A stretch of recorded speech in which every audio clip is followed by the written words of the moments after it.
Hello, faithful listeners, and welcome to All Hail the King, a podcast where we delve into the mystic, mysterious, and often macabre world of Stephen King adaptations. My name is Garin, and I'm joined by my co-hosts Viv and Joe. And on this episode, let me tell you, and it's a wonder men can eat at all when things are big that should be small. Who can tell what magic spells will be doing for us? And I'm giving all my love to this world, only to be told. I can't see, I can't breathe, no more will we be, and nothing's going to change the way we live. Because we can always take but never give, and now the things are changing for the worse. See, whoa, it's a crazy world we're living in, and I just can't see the half of us immersed in sin is all we have to give these futures made of virtual insanity. Now always seem to be governed by this love we have for useless twisting of our new technology. Oh, now there is no sound, for we all live underground. Cyberspace. So cool. The virtual frontier. The virtual frontier. The metaverse. You know how this is only 10 pages long? I still didn't have time to read it. I barely got enough time to watch the To be fair, I haven't seen you logging all that much. I know you were watching Nirvana the band. I know, I've actually had to work this week. It's been kind of annoying. I know. Yeah, that's kind of cringe. It is a little bit. Yeah. Imagine being employed. Yeah. I've been off work this week. I know. And I've been spending it doing great shit. Remember last week when I was ill?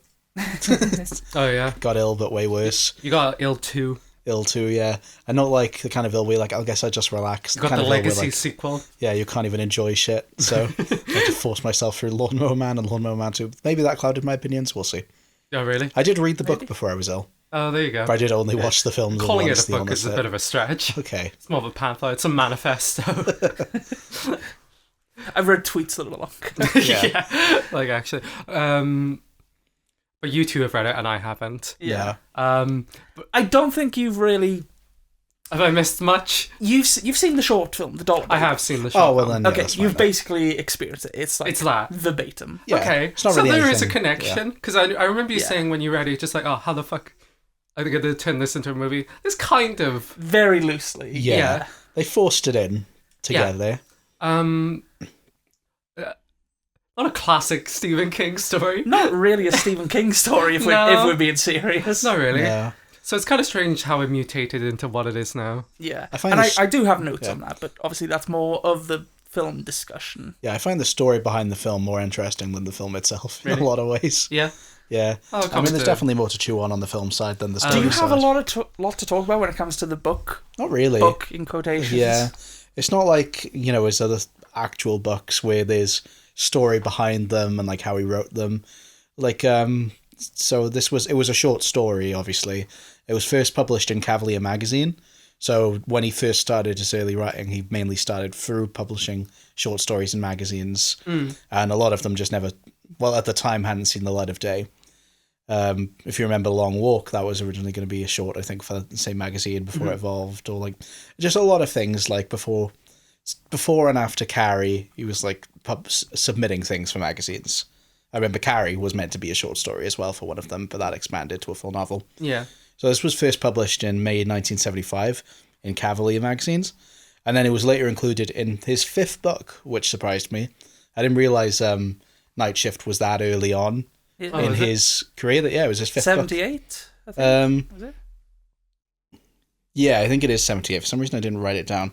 But, like, I know it was before Cujo, looking on my bookshelf. But, yeah. So lots to do with cyberspace. That didn't even occupy his mind. He couldn't imagine the things that would be done with this franchise. Night Shift, interestingly, though. So, Night Shift was mainly a collection of these short stories. It has a lot of, for such a small-looking collection on the shelf, it has a lot of short stories in it that were mostly featured in the magazines. Some of them, though, were unreleased, ones that he wrote and were never actually published. Some I wanted to shout out, Jerusalem's Lot, Okay. which I have read, but I'll read again and we'll cover when we eventually get to Chapelwaith. Children of the Corn. Hell yeah. Yeah, that's included. Trucks. Yeah. Yeah, another one. There's just stone cold classics in this one. Yeah, honestly, good collection. And one Garen and I have covered on First Time Kings, but we will cover again eventually, Grey Matter. Oh, okay. Yeah. Was the Mangler in this by any chance? Yeah, I think so, because I know that's relevant for the collection. Yeah. For the film stuff. Yeah. So yeah, we're going to eventually discuss many from Night Shift, some in bigger capacities, but also a lot of them were included in or adapted into Dollar Baby shorts. Yeah. So, we've covered other things that were stemmed from Dollar Baby. This is the first scheme. Dollar Baby we're I've seen covering. It's the first actual one, yeah. We've talked about it before. I know it came up in conversation. It's obviously not going to be the main point of our conversation today, but we all did watch the short. Yeah. I barely did. Joe was picking me up and then I just finished it. So I was seeing the credits. Yeah. But, you didn't watch it while you were swimming? I couldn't do it, no. In the sauna? But I mean, maybe it should be. It's the most accurate. Yeah. Yeah. It's an actual adaptation. Yeah. Yeah. So I remember I made a joke about there's another film, a 2024 comedy film called Lawnmower Man. To be original comedy film called Lawnmower Man that I sent to our group chat as a joke, saying like, are we going to cover this one as well? And I remember you saying about, well, it's not an adaptation. I said, yeah, the fucking two we are covering. I mean, it might really be. I don't know. Maybe it's closer. Yeah. I couldn't find it on IMDb. It's lost. It's lost media. Damn. Tubi are just cranking them out like that. Surprising considering it's like 2 years old. Yeah. So, do you want to go through it chronologically then? So, like book. Well, yeah, let's try. And then the movies. Well, actually, something comes between the book and the short. Okay. Marvel Comics actually published it in a sort of like anthology series that they produced. I can't remember the name of it. It's not one of their like big memorable ones, but it is notable because a great deal of the shots in the short film are lifted one for one. In the Dollar Baby shot. Yeah, they practically use the comic book as storyboards. Yeah, it's kind of giving like a creep show, isn't it? Yeah, I literally said this to Joe when I read it. It was like, if they were to adapt this, it feels like a segment that would be in Creep Show or an anthology movie, which we'll come back to. That might be fortuitous. Oh. Did they adapt it again? No. Oh, okay. But we'll come back to that. Yeah, it's just got this odd quality about it. It's a weird it's fitting story for the story. Yeah, I read this the other day because I was off work and not dying. I saw back-to-back films in cinema, but there was like a 40-minute break. So during that 40 minutes, I had just sat with my Kindle in the cinema sofas, and I read Lawnmower Man, and it surprised me because I didn't know anything about it going into it. All I knew was the Community episodes that you joked about, and I remember being like, oh, it's the one where the Dean goes into VR. And then I read the short, and I was like, okay, it's clearly not that Community episode. I've clearly got it wrong. Maybe it's the one where Troy and Abed find the... not Troy and Abed, Troy and Jeff find the trampoline, and there's the Nazi gardener. It's like, okay, clearly that's closer to Lawnmower Man, even though it's not at all similar. Yeah.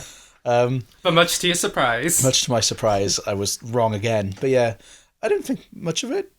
It's really weird. You could just tell it's a short he probably wrote like in an afternoon, didn't really proofread. Do you not glean any sort of like deeper metaphors within this? There are definitely references to Greek myth.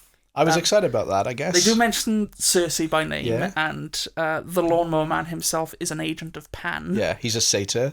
What the fuck do these words mean? Pan, the god of nature. Oh. The one god that died. Yeah.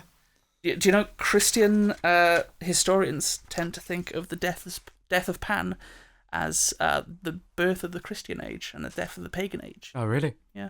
So the death of the Lawnmower Man is the birth of Jesus? Well, there is a lot of biblical imagery. In Lawnmower Man, yeah, there is. Yeah. And he gets fucking crucified. So there are definitely themes that we could pull, maybe tenuously, but we can pull at them. Yeah. We can stretch something out of this. But just like focusing on this one. So wait, explain to me the mythology thing again. Like, how does this tie into that one? So the short story, how it goes, is there's a guy, he pays a teenage boy, I think the guy's name's Peter, something? Yeah, so you know the father who's like an alcoholic and beats his kid? He's the main character in the short and the story. Yeah. So he hires a teenager to cut his lawn every so often. And one day the teenager runs over a dog that's chasing a cat, and it gets cut up in the lawnmower. And the wife is like, I warn you to get rid of the lawnmower, because like she can't even look at it. She's horrified by it. So he does, and the boy who he usually gets goes off to college. So he's like, well, I don't need my own lawnmower. I'll just like hire a service. So he hires a lawnmower service, and the guy comes. Just starts eating grass. Yeah, he just starts mowing the lawn. He's butt naked. He's eating grass, and then he's like, "Why?" And first of all, before he goes out, he's like, "Oh, we're gonna get this garden clean by Cersei," and the guy's like, "By Cersei? That's a fucking weird thing to say." And then he's eating the grass, and he's like, Don't eat my grass. And he's like, oh, it's fine. I'm doing it because like the great god Pan wants me to do it, and we need a sacrifice. And then he kills him. Oh, okay. Yeah, and makes sense. He uses telekinesis. Okay. He makes the lawnmower kill him. Makes sense. Yeah, that makes sense. Yeah, But he's crawling around on all fours like an animal. Yeah, because he's a satyr. Because they serve Pan. Oh, okay. Yeah. So Cover they're like Percy Jackson. This would make a lot more sense if you had. Yeah, sure, man. Have you ever heard the tale of Orpheus and Eurydice? There we go. Yeah, it's Now kind of you're like speaking that. my language. Yeah, it's kind of like that. Well, that's interesting. It's a good summary. Yeah. It's the perfect response to it. It's definitely like Stephen King finding his footing as It's a writer. early Stephen King figuring shit out. Like, I was surprised. I've never imagined him to, like, obviously, like, we know he references Christianity a lot, but him, like, delving into the realm of Greek gods is really interesting to me. I think every It's writer such goes a- through their Greek god phase, though. Yeah. Where it's just like, I'm going to, like, transform these stories into, like, You know, into the new age. that YouTube essay that's like, there's too many Greek retellings. I'm going to do that, but I'm going to cite fucking Lawnmower as well. Do you think, I don't know, did you find the writing creepy? I mean, the idea of a guy mowing your lawn, eating grass, naked, this is a bit weird, yeah. Yeah. It for me had an odd balance between there's a bit too many ideas being thrown into something, and also not enough is happening. Interesting, though, he's still hitting the Stephen King-isms, like, even in those 10 pages. Yeah. Yeah, the alcoholic dad sort of thing. Well, to be he's fair, that's not an not in alcoholic the- dad in that. Oh, he's only in the film. Yeah. Yeah. Okay, maybe they're taking influence from his Yeah, it later work. is odd how so much of what is actually in the Lawnmower Man film does feel like this could be Stephen King. Yeah, with the film, I'm not jumping to it, but it does feel like two separate things, just sort of weirdly like Yeah. crushed together. Yeah. There are a lot of Kingisms throughout, which is just funny. Yeah. Yeah. Okay. Then what Marvel published the comic book. I think it was Walt Simonson. That's the name in my head. Who wrote that, right, or illustrated it? did you get a chance to read it? No, it's from the time where they were doing the Marvel method. So it is just sort of, here it is, draw it, and they basically just like copy the text verbatim. So it's Okay. I love old comics. Yeah. I love describing what is happening in the panel you are just looking at, just in case you don't want to look at the panel. Exactly. hey, I love how comics having more words than actual books. there's a reason why people hate Stanley.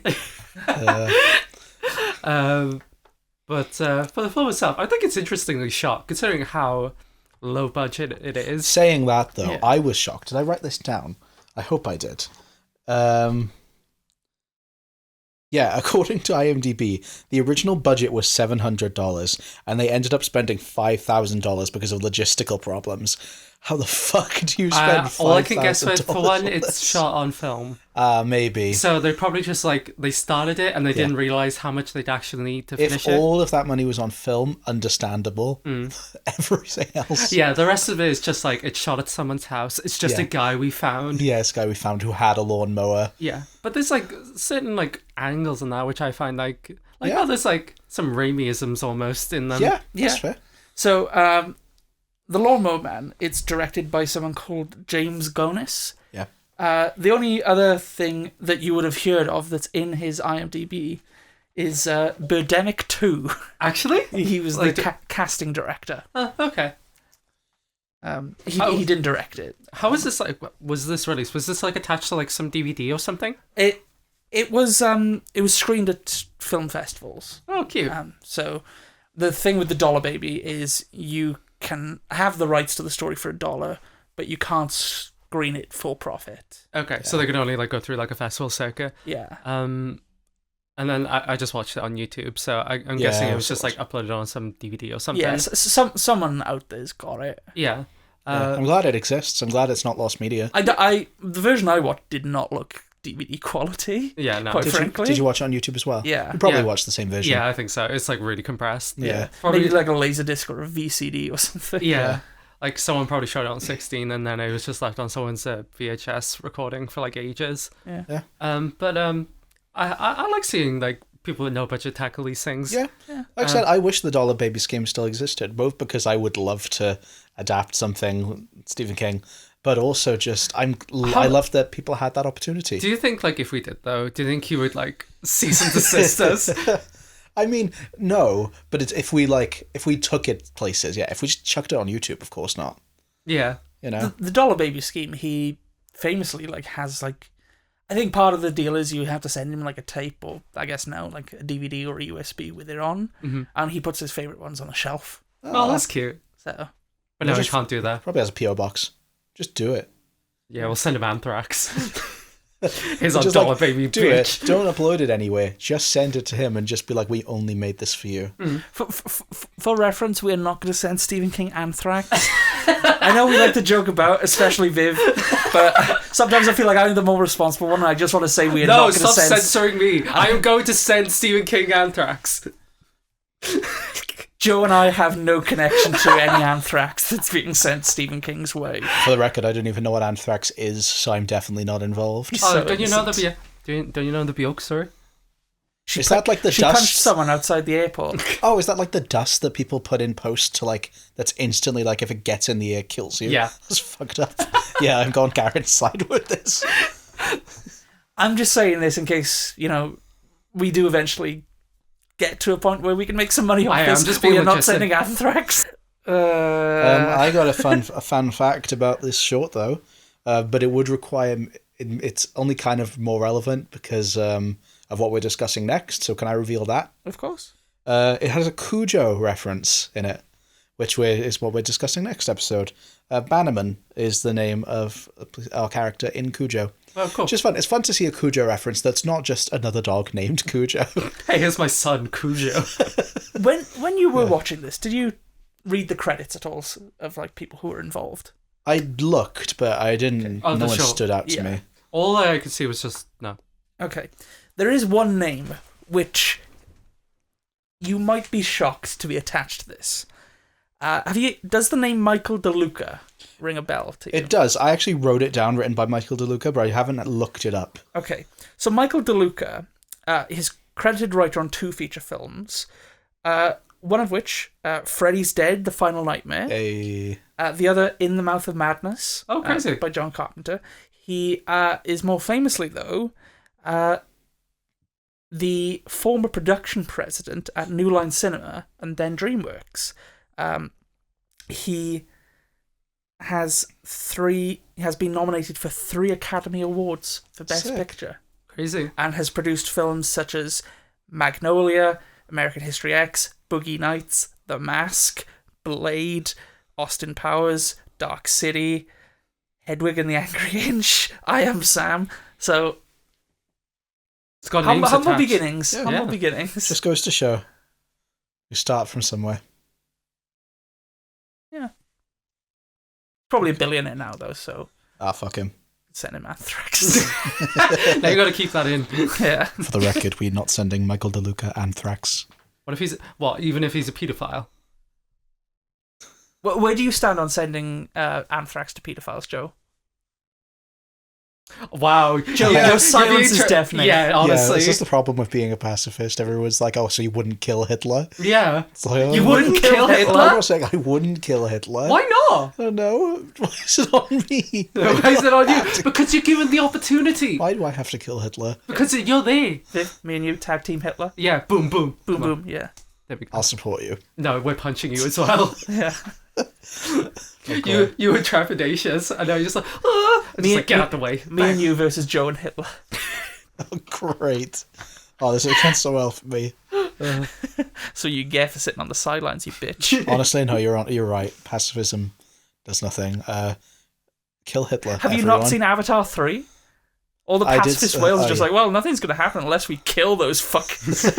That's true. That's true. That's the thing I admire most about Avatar 3. Yeah. Is the messages don't sit around, kill. Yeah. Yeah, it kind of is. Isn't it? Yeah. Good, I guess. Yeah. Yeah. It's a good message. You know? Kill the invading force. Yeah. It's my own fault for being raised by the other Avatar, where it's like, I won't kill I won't the Hitler kill. equivalent.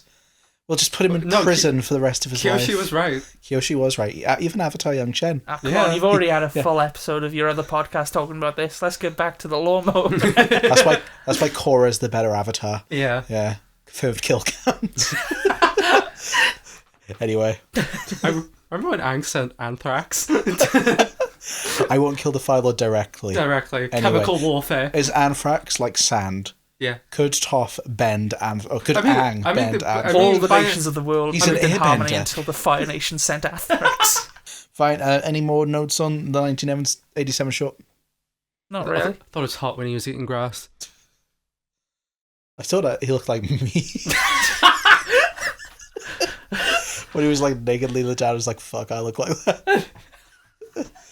Oh, You yeah, just have flashbacks when you were eating grass. Anyway, yeah. you do have the grass goatee going on right now. Anyway, Yeah. I'm saying like we could remake this. And I I'm would be just the curious, Lawnmower was he Man. like eating spinach or something, or was he really going for it? I don't know, method actor. Yeah. It was a young Jared Leto He was just eating grass. Dick out. for Harambe. What if you came over my house and I was just butt naked eating grass? I'd be a bit concerned. That would push you over the head? What if I came over your house and I was butt naked in grass? No, that's different. I'm at my house and you. Yeah, but can't- that's what I mean, though, see, because you're at your house, so I can't judge How you. overgrown is your grass? It's like it needs some trimming. Yeah.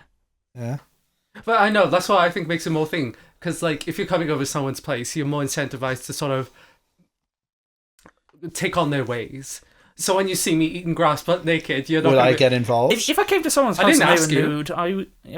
nude, that's their prerogative. Could I get involved? Can I eat the grass Imagine naked? like I was just starting eating and you come out, you're like, dude, stop, please. Would you be disturbed if I came over, you were eating grass butt naked, and I just got naked and ate grass with you? No, I think that'd be cool actually. Yeah? Yeah. Should we do that? Right now? Not right now. We're We're recording. recording a After podcast. recording. I was going to say it's raining. Yeah, it's Oh, raining. shit. Okay. Wait for the summer. Why are you making this a challenge now? I'm not. Yeah, I'm I'm inviting you. You're inviting It's not me. a challenge. You just seem take a oddly fu- excited by this concept. Maybe you should go Oh. eat grass with your best friend Hitler. Oh, The first half hour's gotta be I cut don't like now. this episode. Lawnmower Man 1. Yeah. The Lawnmower Man. Or Stephen King's Lawnmower Man, as I they should initially say- advertised it as. You should censor that in the edit. Like in the trailer, from the imagination. Why include that? Baffling choice. And why cut the of? Does that is that even weirder? If you're going to include like from the imagination, why not include of? I mean, maybe it's pulling from like the collective consciousness, and then just Lawnmower Man came out of nowhere. I don't know. I think Yeah. I think that's a cool idea, just like from the imagination. Just like, whose Whoa. imaginations? What? I'm so intrigued now. Yeah. Pierce Brosnan's gay earring. Gay little earring. Yeah. Yeah. Okay. So I do have some notes on the production. Yeah, Before we do that, though, I do just want to ask you, because I know, Viv, you watched the theatrical cut. I did. Did you watch the theatrical cut? Or I the watched director's? both. I watched the director's cut first, Okay. and then last night I put the theatrical cut on my VHS player while I was in bed, and I did sleep through most of it. And also, I think when I turned my CRT to face my bed, I think the cable came a little bit loose, so I could also barely hear it. But I know what differences there are. I did pay attention. There was just not really any audio, and I slept through the second half of the movie. Okay. Well, I watched both. Yeah. And I think I might be able to fill in some gaps for you there, Joe. To be fair, I know what was different because like most of the changes I noticed were in the beginning. I'm the only one that's watched just the theatrical cut then. Yeah. I mean, You missed my favourite bits. really? Yeah, genuinely. Oh, okay. The bits I like are in the director's cut. I got a similar vibe from you, Gary, when we were talking about it yesterday. Oh, Yeah. you prefer the director's cut? I'm just going to say this outright. Theatrical cut, bad movie. Director's cut, Good movie. Really? Yeah. Okay. I genuinely think it's that different. Oh, interesting. I just thought it was going to be like one of those cases where the studio just had a ton of footage left over and they literally just shoved it out the door and put it out as quotation marks as a director's cut. No, this was one of the forerunners of that concept of having a theatrical cut in theaters and then on home media releasing a director's cut. Because you're familiar with this director. I am familiar. Yeah, so this was directed by one Brett Leonard. He has directed other films such as Virtuosity, Man-Thing, the guy who's looking for his friend Rodney. Rodney, yeah. And also the movie I've seen, Feed, which is not a movie that I particularly liked, but good on him for making it. Was it as extreme as this?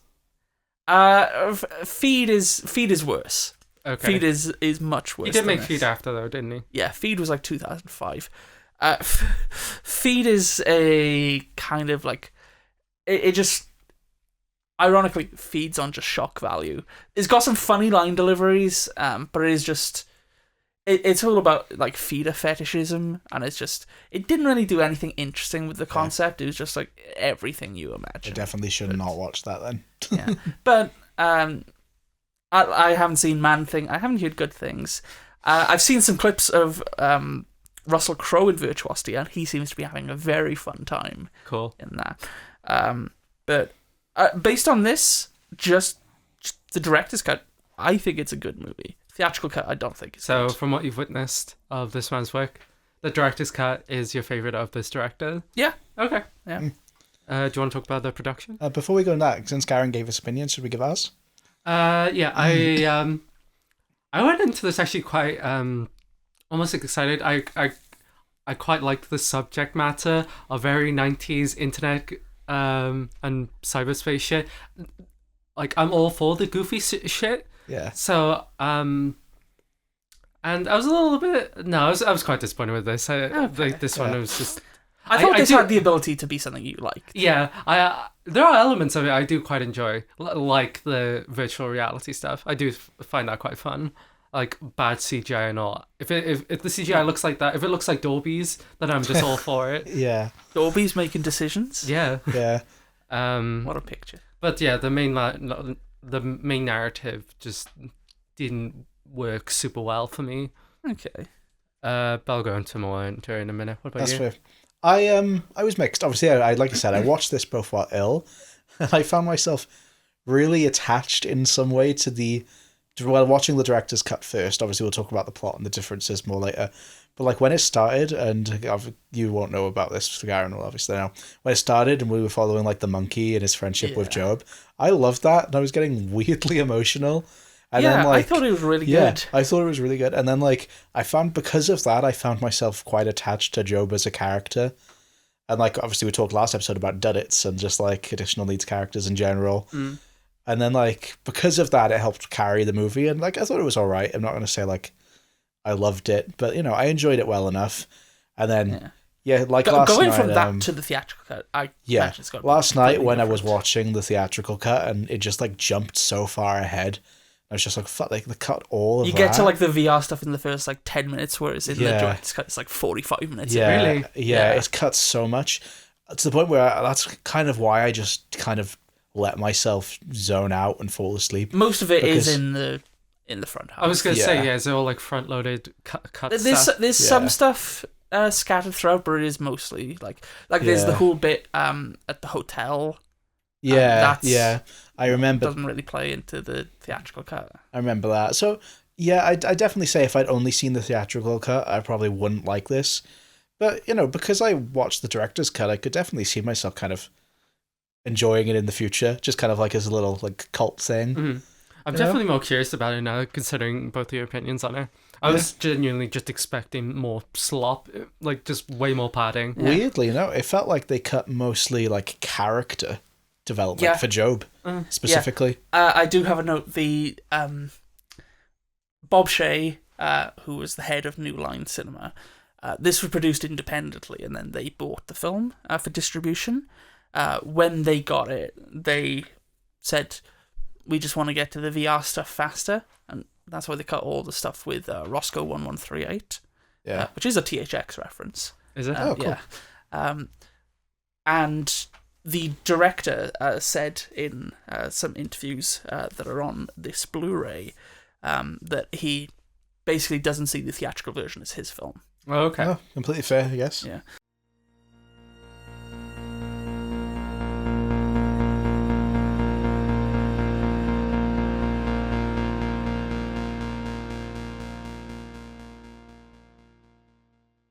I do want to talk about this Blu-ray, though.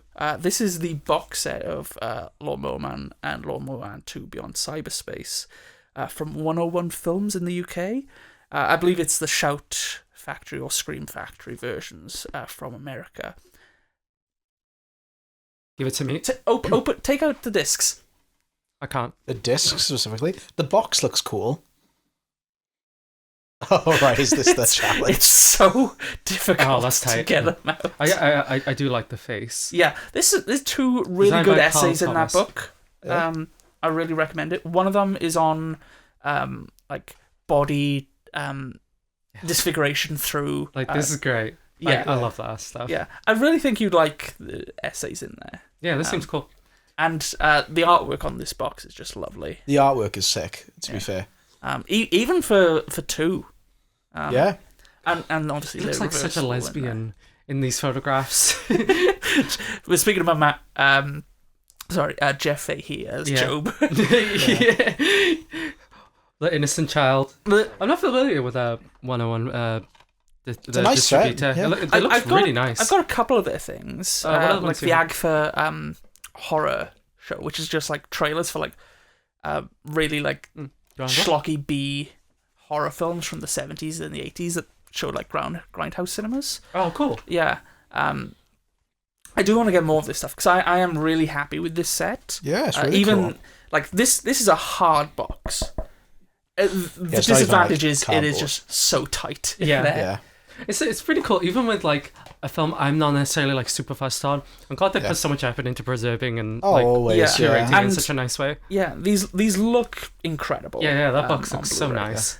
They don't have the short film, which I only watched it on Tubi at like 480p. yeah, I understand why they don't have the short on here, but that's the only thing that I'd say it's like missing. It'd be cool if it did. And also, given the size of the booklet, you might as well just shove in the short story at that point. Yeah. Honestly, yeah. Just it's rip it from YouTube. I and do put it on. have an Arrow box set of Return of the Living Dead for the 4K restoration, and that actually comes with bits of the Revenge of the Living Dead comic book. So you cool. could even put like the comic book in there. Yeah, just put everything. But you know, 'Cause that's- if you're a you got to Lawnmower deal with Marvel and Disney then. Yeah. Yeah, I guess so. But if you're like a Lawnmower fan, you just want everything in like one Yeah. like place. Considering like it's not like a huge book or Yeah, anything. with a figurine of the lawnmower. That'd be cool. You got a headset that you can watch it on.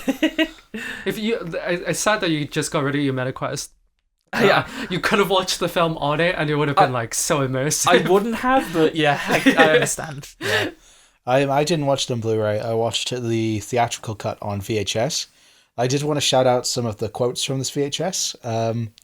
First of all, mind-blowing special effects. Absolutely. Sizzling, spectacular special effects. Yes. I do just want to put you in the mindset. This is pre-Jurassic Park. Oh, I think this looks cool as fuck. Yeah. Especially on the VHS, honestly. I think it did look even better. The UK's first virtual reality film. Yeah, the director specifically told them they need to have that in the marketing. So like, Really? this phrase is going to mean something one day. Is it true? This is what is said in the Cyber God documentary on that Blu-ray. It's kind of. The fact that they said virtual reality is kind of cool. I want to shout out this specific one, though, from The Sun. I mean, Tron, maybe? No. No? Tron does have a link to this. Okay. Yeah. From The Sun. Dazzling special effects, even better than Terminator 2. Well, That's- who's to say? There's arguably more special effects than Terminator Yeah. 2, I'll give it that. That was the one. That's on the front as well. That's the one where I was like, Am I okay just to take a look at that for yeah, a sec? this tape isn't in it. I should have said that before I threw it, just so you were more prepared. Yeah, I was adjusting for the weight of the tape. Yeah. Awesome cover, by the way. I actually like Get the your poster. pincers away. I kind of wish they didn't have like the cyber sex on the poster. No, I think that's awesome. Not only because like I think the eye with him on the lawnmower on the bottom, I think that looks sick. I just think the middle it could have benefited from empty space. Okay. Okay. The reason why I wanted to check this is for something that is going to come relevant later. Okay. I believe in some places when they released this on VHS, they did release it as Stephen King's The Lawnmower Man. And then he personally went round with like an eraser and just took all of that off. Also, they did advertise, coming 1993, so a year after this came out, Lawnmower Man 2 Mindfire. Yeah, I did see about that. I forgot to check because I remember seeing about that, but no. Yeah. Another thing I discovered, which is nothing to do with the tape, but it also is in a way, because I fell asleep like right at the end. Like I literally remember like he was pressing those columns, his face was getting all distorted, and then I fell asleep. So it was like right at the end. I woke up to the VHS player rewinding the tape. It has an auto rewind feature. Yeah. What? I didn't know that. That's cool. You're welcome. That's very cool. Thank you, Viv, because Viv bought me that. But it did scare the shit out of me. Okay. Yeah, I also woke up and it sounded like someone was drilling in. I mean, you're going to save that fee from Blockbuster now. Yeah. It's amazing.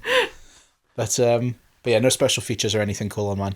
Oh, there you go. It's the curse of being a classic collector. Yeah. I'll not to big up that Blu-ray set, but also big up that Blu-ray set. It does have commentary for both theatrical and director's cuts. I didn't have the time to watch it just because we're having to record so soon after the last one because Viv's going on holiday. It's not enough. Yeah. Yeah. It's an on-set effect. But the Cyber God documentary on there, 50 minutes long. It's got so much stuff. It's got animatics, it's got storyboards, it's got deleted scenes that are not even in the director's cut. I love seeing does it show like the behind the scenes of how they do the CGI? I don't believe so. Oh, that's a shame. I love seeing the process of like really old computer generated effects. I think that's fascinating. The only reason being it is the company they had doing it is not primarily a VFX studio. Wasn't it? No, but I'll talk about that. So I can run through just some general pre-production, or we can talk about people who worked on the movie. What would you like? Should we do pre-production first? Because I've got Pre-production. some notes on that as well. So the rights to the short story were purchased in 1978 by Milton Subotsky. He bought approximately 6 short stories from Stephen King, planning to adapt them into 2 anthology films, one of which was going to be called The Machines and would include trucks and The Mangler. Yeah. Obviously, that didn't come to pass. But Allied Vision would acquire the rights in 1990. The studio struggled with turning a short story into a full-length feature, but they did have another script that they had been working on with Brett Leonard and Jamel Everett called Cyber God. Interesting. So that idea of what I was saying earlier, that's literally just what they did. Literally, yeah. So they merged them together. Brett Leonard didn't really want to do a horror movie. He had previously done a horror movie, but he was adamant on this being a science fiction film. What did he do just before this? It's called The Dead Pit. Oh, okay. I haven't seen that, but it caught the attention of the producers of this. Brett Leonard, who was living in the Silicon Beach area, was friends with someone called Jaren Lanier, who brought him to an event called, I think it was Cyberthon. Hell yeah. And introduced him to all sorts of stuff, including virtual reality. Obviously, very primitive by today's standards. This is pre-Virtual Boy. Yeah. Yeah. I'm just like, I've gone are the days now where if you go to an event like this nowadays, it's just going to be like fucking tech bro, fucking crypto mining with AI or something. I know, it's so sad because like, could you just imagine going to like one of these in like 1990 or something, and it's just like geeks and shit, we're just like having this very we've spoken about this before, like central idea of technology. Just we've spoken about this before, but I always wanted to go to like the Gadget Show live. The Gadget Show is truly the cyberspace of our time. Yeah. It's a very UK reference that is impenetrable to the American listeners. Do they not have a Gadget Show equivalent? I'm sure they have something. They don't have. You don't really need it now. You've got like iJustine or whoever on YouTube. Linus Tech Tips. Yeah. Do you remember? To be fair, at least I knew who iJustine was. You don't know who Linus Tech Tips is? No, sorry. He's been on like talk shows. Was iJustine a tech person? Yeah. She cried when Steve Jobs died. That's literally what I was going to mention. And she was like, I wrote an essay on Steve Jobs in school. My bad. I just thought she was a vlogger. No, she's like she's like the classic like. Oh, fair. Good for her. That's cool. I did not know that. She's not like other girls. She's not. Oh, she likes tech. She likes tech. Girls don't like tech. Yeah. Only boys do. Yeah. Girls only like makeup and. Yeah. It's Lawnmower Man, not Lawnmower Woman. Exactly. There's just like two women in this, and they do not. And they're both annoying. So, I kind of have mentioned this to Viv independently of the podcast, but Brett Leonard was a fan of a different novel, and basically that was more so the impetus for this film than anything else. So, have you ever read Flowers for Algernon? I haven't, but I know of it. Okay. That's essentially what this is. It's an adaptation of Flowers for Algernon, which I know the idea of it. It's been adapted countless times in fiction. There's the Always Sunny episode, Flowers for Charlie. Yeah. There's the Simpsons episode where Homer sticks the the crayon up his nose. Yeah. So just going from dumb to smart. Yeah. And also a movie called Charlie from 1968. I'm not actually that familiar with the original story. Okay. The 1968 film Charlie is...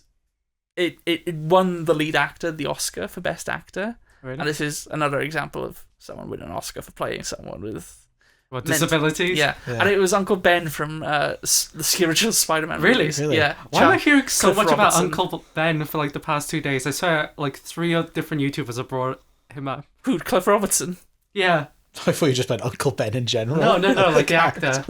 You've just been hearing about rice. It's what's that effect where you learn about something and then you see it everywhere? Oh, fuck. The frequency effect or something like that? Yeah. So I'm just seeing a lot of, was it Cliff Robinson? I don't know. Robertson. Cliff Robertson, I'm seeing him everywhere. Yeah. Fair. Yeah, that's... we'll discuss it more, but that's one thing I'm always skirting on the line of with this kind of story of, like, making an additional leads person, curing them, essentially. But, you know... Do you know what was... Actually, I see it's the opposite. They show curing them makes them evil. Yeah, you're right. You're cooking. Yeah. I did edit the last episode recently, and there was a point where it was just like, oh, as far as we know, next episode we're not going to have to talk about like someone with like a disability, learning disability, or getting like mystical powers. Yeah, it's really weird. We just knew nothing about this. I just thought it was like crazy computer stuff. He just gets cured by James Bond. Yeah. Who knows what's going to happen in Cujo? Also, Pierce Brosnan's in this, and we've talked about him before in Bag of Bones. I just want to mention, in Bag of Bones, I don't believe we ever referenced the fact that Pierce Brosnan himself is a widower, and he was filming this around the time his wife passed away. Oh, really? was he? Yeah. Oh, that must suck. So maybe that'll put some context in for Bag of Bones when we revisit it. Oh, goddamn, man. No, I don't know if I can go back. I'll forever wish to revisit the Book of Bag of Bones. One day when we're like, well, we've either got to be done or have like a month where I don't have to read something else, and I'll reread Bag of Bones for pleasure and see if I prefer it. It'll either that or it'll be vindicating. I'll be like, no, I was right the first time. It is shit. So either way, you win. Yeah, it's a win-win either way. Either I enjoy it or I get proven right. So Yeah. The first person attached to the film was Jeff Fahey, who plays Job. Yeah. The Cybergod story was being worked on at Paramount at the time, and Paramount were betting all their chips on Jeff Fahey being the next big thing. Was he in anything else since? He's been in lots of stuff. Such as?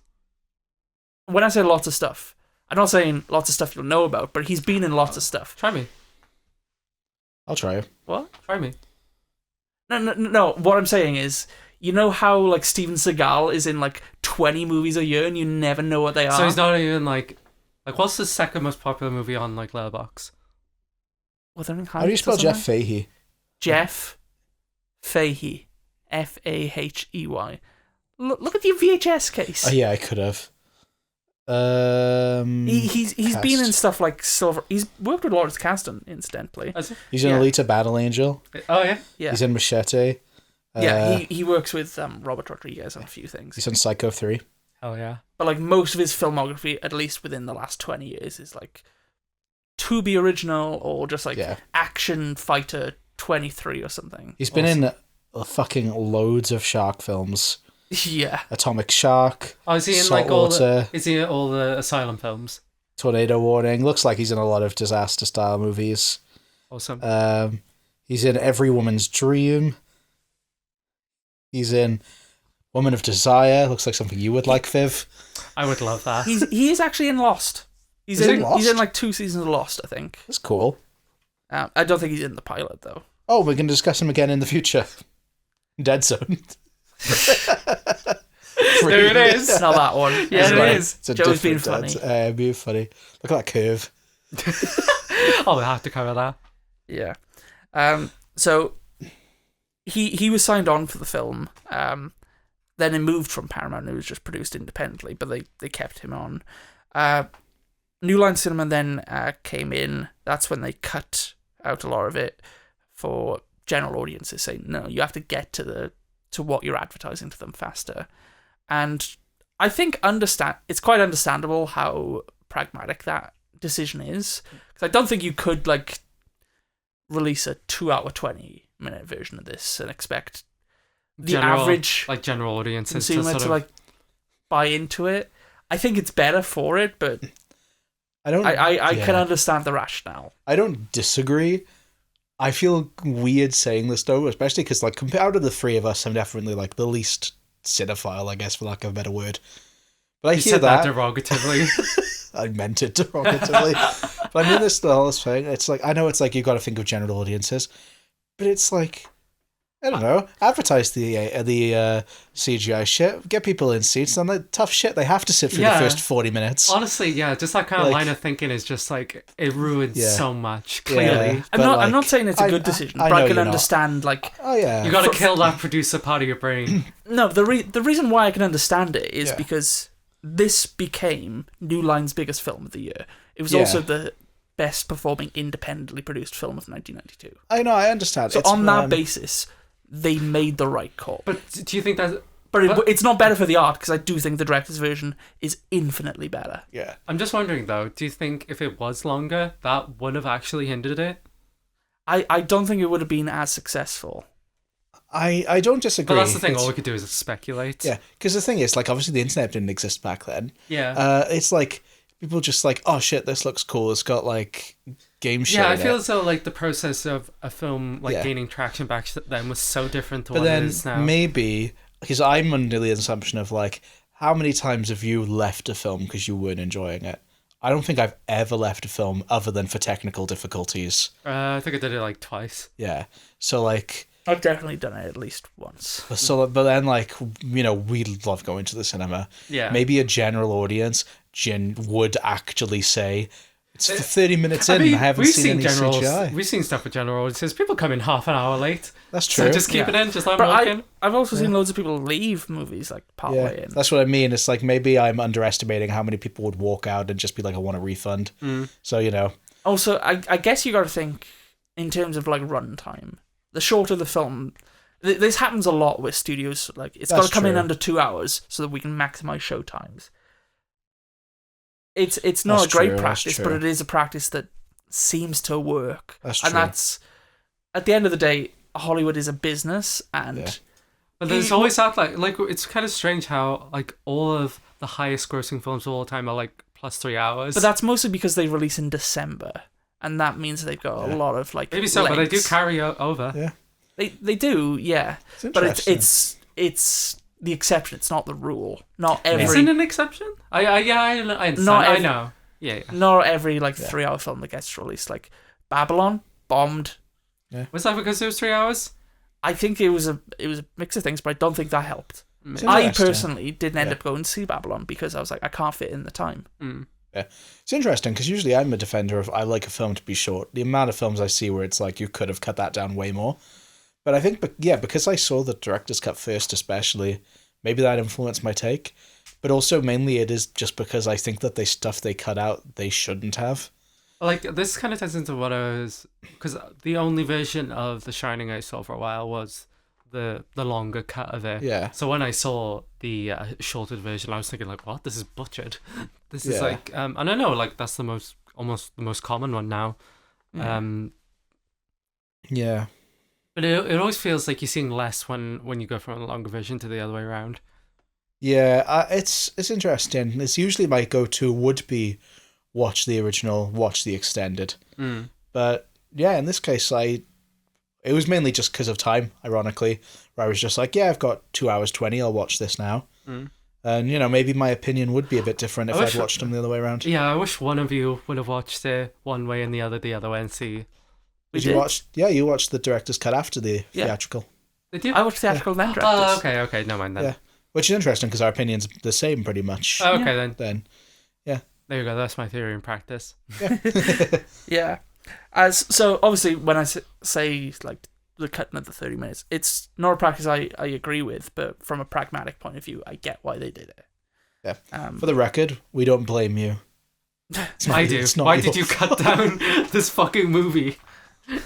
I'm just sad I like the monkey. Yeah, I've realised since Primate how much I like monkeys. Joe, oh boy, have I got the Robbie Williams movie for you. That's true. I'm not kidding, Viv. If we watch the director's cut, watch it with me with a couple of drinks in me, I will be crying. I know you would. Genuinely. So you know how like he gets shot in the opening scene? Yeah. He survives. We get introduced to Job with the monkey finding him, and they become friends. And that's the whole start of Pierce Brosnan thinking, why did the monkey be friends with Job? Why, and then he starts thinking, Job should be the subject of the tests. Yeah. So it flows so much more naturally. So it's essentially just Job, his friends. Instead of going, oh, my monkey's dead. I'll take this disabled boy and make him my test subject. Also, in the director's cut, they have more arslers. Oh, that's cool. They do. But yeah, so it's just like this beautiful story of an injured monkey seeking a friend. And there's a bit where he's using his scanner and he scans Job and it scans his eye and the monkey's like got the gun. But he sees him, he scans his eye. Right. No, just like... No, he's got the gun. He scans Job's eye and it says like he's non-threatening. So then the monkey like trusts him. Well, he's beautiful and Job is defending him and then they kill the monkey. Feels like you're about to cry now. I might. Yeah, he gets a barrage of bullets. They litter the monkey with bullets. You know how in Return of the King, Mary's is it Mary or is it Pippin? I think it's Pippin actually. Says to Denethor, just like, men can be taken down by one arrow. Boromir got hit by many. It's like that. You know in Community's paintball episode when Troy you just go that, yeah, I understand. Yeah. And there's actually a lot of satire on like the church like wanting funding as well in the director's cut. There is, yeah, actually, yeah. Like they constantly reference just like he Pierce Brosnan calls the father and it's just like, can I hire Job to do a remodeling just to sort of as like a cover for the tests. And he's just like, well, of course I'll make a generous contribution to the church. And that's like a running thing throughout. So that's a big Stephen Kingism. Yeah, genuinely. That's why I say there are threads there you can pull at. There are some other notes I have here, but that's basically pre-production sorted. So I'm just going to run through some people who worked on this. Okay. Produced by Jamel Everett and co-produced by Milton Subotsky. Milton Subotsky is the one who bought the rights originally. He had worked on a lot of anthology films, so the 70s Tales from the Crypt, Vault of Horror, House of Drip Blood. A lot of those are British films as well. Cool. I don't know if you've ever seen them. I know of Tales of the Crypt. Yeah. I've seen the House of Drip Blood. I think John Pertwee's in it. Oh, really? Is he? Yeah. Cool. He also would produce a few Stephen King films, including Maximum Overdrive, which I guess makes sense because he had the rights to the film. Yeah, that's true. Cat's Eye, which is an anthology film anyway. Yeah. And sometimes they come back 1 and 2, but not 3. That's interesting. Yeah. So I was just know if I nothing had about Cat's Eye. sometimes they come back. No, me neither. Do I have Cat's Eye? I thought I did. Maybe I'm just getting mixed up with Doctor Sleep because it has a cat on it. The screenplay was written by Brett Leonard and Jamel Everett. Again, they worked on The Dead Pit. The director of photography on this is Russell Carpenter, Academy Award winner Russell Carpenter. As the story goes, James Cameron watched this movie and loved the look of it so much that he hired him to work on True Lies, then Titanic, and Avatar 2 and 3. Oh, crazy. Whoa, Yeah. really? Yeah. That's Obviously, cool. he won for Titanic. Yeah. He didn't do Avatar 1, but that also won Best Cinematography. The music is by Dan Wyman, who scored The Dead Pit. He was chosen because he was close to John Carpenter. He was actually the orchestrator of Halloween and the Fog. Oh, sick. So, So wait, I was confused. I always thought John Carpenter did the scores for Halloween. yeah, he wrote them, but he didn't do the orchestration. Oh, right, okay. It's a different thing, Viv. My mistake. You'd understand if you knew music. I was going to Yeah, say, Viv sure. doesn't know much I've about seen music. Maestro. Yeah. I play He's piano. waving his I arms. was wondering why you had that news on. I own a piano. Yeah, you do. I do. Sometimes you hit it. I know chords. Name me a chord. C, Name me another chord. D. I can read sheet music at like a beginner's level. Show, man. I'm only going to get a piano if some guy on Facebook Marketplace is selling it for free, and it's just like a really white Donald Glover sound. Edited by Alan Baumgarten, editor of Molly's Game and Venom. Awesome. Yeah. I knew you'd be excited by that. Yeah. The only reason I wrote Venom, it was just like, he had a list of stuff, and I was like, oh, they'll like this one. We're big Venom heads in Yeah, here. yeah. yeah. Yeah, you're wearing your Venom shirt right now. I'm not actually. I could though. Sorry, I don't like lying, even for the bits. Like when you said you defend Hitler earlier. I thought that was getting cut. It's never No. getting cut. No, Who said that's getting cut? You? you. No. Oh, No, we'll keep it now. I know it feels harsh when you say something and then you regret it and then you don't I have mean- power to edit it out. This is why Garen sounds so good on these podcasts. He can cut all the stupid shit he says. Yeah, And that's then true. we got all the I famously say the worst stuff and then I cut it out and just because I can. good bit. Production designer Alex McDowell worked on Fight Club. Also retired and then came out of retirement to do a movie that came out quite recently. Venom 2. What movie could force you out of retirement as a production designer? what year? That's right, it was Mercy. Oh, sick. We saw that in cinemas. We did. It's not the worst thing I've seen in cinemas this year, probably by a couple things. It's quite bad, but it's not the worst. Yeah. I definitely saw something in cinemas yesterday that's worse. Oh, yeah, fair. Was Wuthering Heights worse than Mercy? Yeah. Damn. Yeah. The thing with Mercy Oh, is boy. you feel like, yes, right, oh, it's quick, don't worry. You feel like you're punching up. Okay. Every, That's No, kind of that's- Lawnmower Man adjacent. yeah, Technology. technology. AI, sometimes it makes mistakes. So do don't you- people. Just like don't cops. you just don't Just you like just cops. love cops? Except the evil Latina women. who I are haven't cops. seen Mercy, so you The just say- mask evil Latina women. Yeah. the fuck are you the talking Latino cop is the bad The guy. real villain is a Latino cop who's a woman, quite mask presenting. Oh, okay. She's the real one abusing the system. Is she? Yeah. The system's not the problem. The AI is it's actually the people good. who abuse the system. Jodie? Sorry to cut you off. I'm saying this now, just so we can maybe stop. Last 10 minutes has been Karen telling us a name, and then us doing a bit that has to be cut. So there's just gonna be a name. Garrett saying a cut. Garrett saying another thing, but progressively getting more annoyed. Yeah, so we need to. Shut My the fuck up recommendation for is a for minute. you to be kind to me.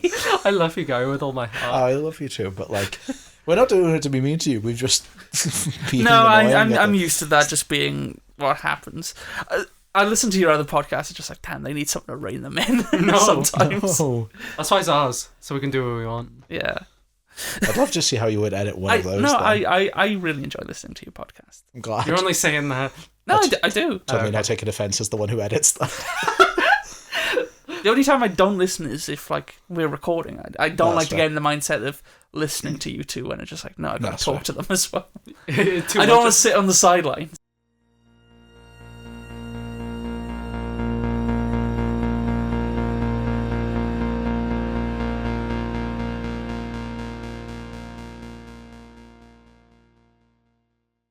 Pierce Brosnan Awesome. Yeah. Yeah, we've seen him in Bag of Bones. Bag of Bones. GoldenEye. He was pre-Bond. Before Bond. Really? Yeah. Oh, I didn't realise that. Bond was 95. That's why he couldn't come back for the sequel. Also, I imagine because he I'm shocked. wouldn't want to. I was going to say, I'd never, ever considered that the reason he didn't come back was anything other than just he didn't want to. I haven't actually seen GoldenEye or any Pierce Brosnan. GoldenEye's good. I think I've seen GoldenEye's GoldenEye really when good. I was younger. I'm not the biggest Bond fan. You played Yeah. the N64 game, though, right? I played a bit of it. You haven't emulated it at all? No, It's on your Switch. Yeah. On Switch Online. I don't have that. I don't have I played the Wii version of it. I imagine it's cool on Wii. First person shooters on Wii would be cool. Yeah. They had the gold classic controller. That's cool. Did I actually? Yeah. Oh, that's It's cool. really nice. Yeah. Good game. Jeff Fahey as Job Smith. We've already mentioned some stuff he's in. We've got Jeffrey Lewis as Terry McKean, so the guy who's friendly with Job. He is in The Devil's Rejects, and we've seen him before. Have we? Was he's the kid? No, the adult. The adult. So who's the friendly. brother of the priest, Yes. the one who's friendly with Job. We've seen him in a project before. Have we? The Yes. one who's like eggs him on to like fuck. Yeah, he's just like, Oh, oh, him, yeah. Oh, what was he in? Salem's Lot, 1979. Ah, Who was in that? One of the guys. he's just there. Someone in the village, I suppose. Okay, so he wasn't He named. was Mike. No, he was named. He was I- Mike. I just can't uh, remember who he is off the top of my head. He was Mike, Mad, and Mark. It's such range. Yeah. We got Jenny Wright, who is in St. Elmo's Fire and Near Dark, as Marnie Burke. She's the one who gets the hots for Job. Can we blame her? No, that's fair. Jeremy Slate as Father Francis McKean. He is in North by Northwest and the original True Grit. Oh, crazy. Yeah. Oh, he's in some Stone Cold classics. Yeah. We got Colleen Coffey as Caroline Angelo. Wasn't really anything that she's in that is notable. She has such a tiny role in the theatrical version. She does. She's much more prominent in the director's cut. Okay. I don't think it adds a great deal, but it is just sort of, you kind of question the theatrical cut. Why Where is she is she? there? Why, I don't quite understand. Why is she even in this? Wait, is she the mother? Jesus' his wife. She's the wife. You know, the one who's just right, you're supposed to take me to the city Yeah, this yeah, weekend. Yeah. And I can kind of understand why he didn't take her to the city. He was upset about the monkey Yeah. getting shot. Well, but there was enough of the monkey. No. No. That's why it doesn't work in That's the why they theatrical edited cut. it, so you're more on her side than in the theatrical cut. But in the director's cut, you're obviously supposed to be more on Pierce Brosnan's side. Honestly, if my monkey got shot, like, I would be inconsolable. Yeah. Don't talk to me, my monkey died. Yeah. just like that one episode of Friends where Ross's monkey gets shot.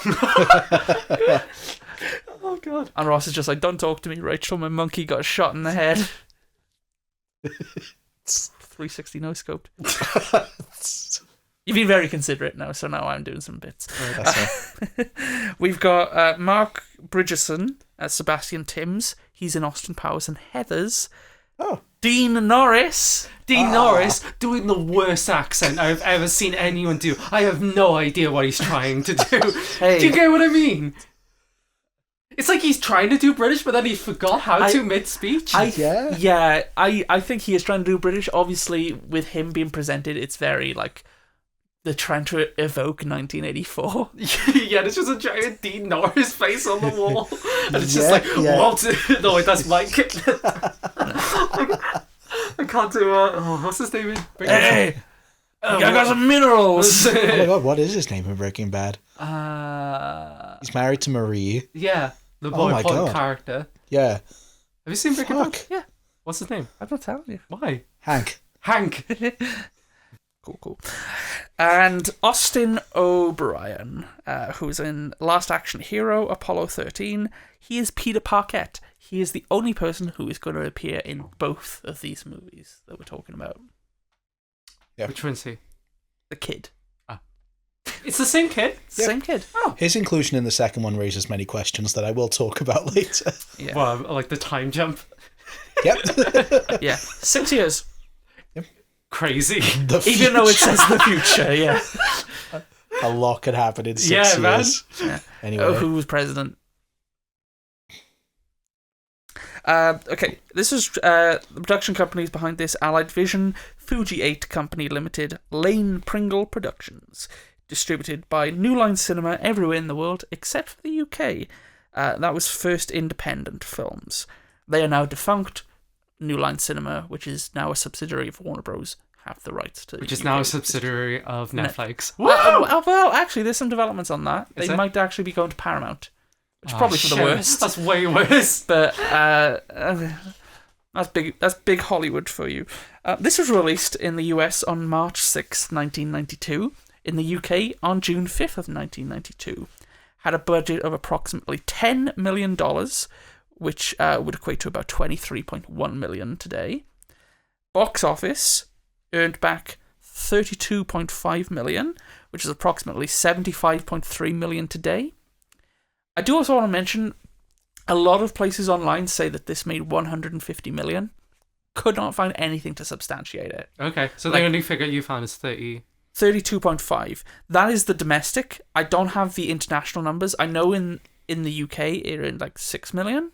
Okay, so probably like 50 million, probably Yeah, worldwide, wouldn't it? Things were saying 150 million, just like not a chance. Unless that's including like VHS rentals. We would be on Lawnmower Man 5 like- if it was making that much. Yeah. I don't know where that figure comes from. I even went on like dedicated box office sites and I couldn't find any trace of that figure coming up anywhere. Also, most of the money for this would have been earned in the US, and if that only earned 32, how did it earn 118 elsewhere? Yeah. Fucking Taiwan loves Lawnmower Yeah. Man. Big in Korea. So, Wikipedia, I'm on to you. I'm going to go back to Grokpedia. Oh, no. No, I'm not. Reception, though. This has a 5.4 out of 10 on IMDb, 2.6 out of 5 on Letterboxd, 42 out of 100 on Metacritic, a Rotten Tomatoes critic score of 35%, and an audience score of 31%. There was no cinema score for this. I'd be really interested on the cinema score. It's a shame there isn't one. I don't know when Purely cinema bec- score started, so Yeah, I don't know That if it was might be around why. then. Just purely because of the whole thing with them pushing the like the CGI stuff and cutting stuff for the director's cut. I just love to see like whether people went in and got what they expected. Is that Yeah. how cinema score works? Yeah, essentially, it's Yeah, kind of so- complicated. They I'm gonna butcher this, but they essentially like they question the audience. It's more based on like whether like they were expecting it. It's hard to it's hard to work. And It's they only like- do it in like very specific regions as well, so it's not really like An international thing. they literally do it in like New York, Chicago, and Phoenix or something. Okay. I want to explain this right, so give me a sec, because I find it very interesting. So say you went into this and they question you and you're just like, oh, I think this is going to be a piece of shit, a thing about VR. Kind of, yeah. And then you come up being like, yeah, Yeah. that's exactly what I thought it was. Then it would get Yeah. an A. Kind of like I learned what cinema score was from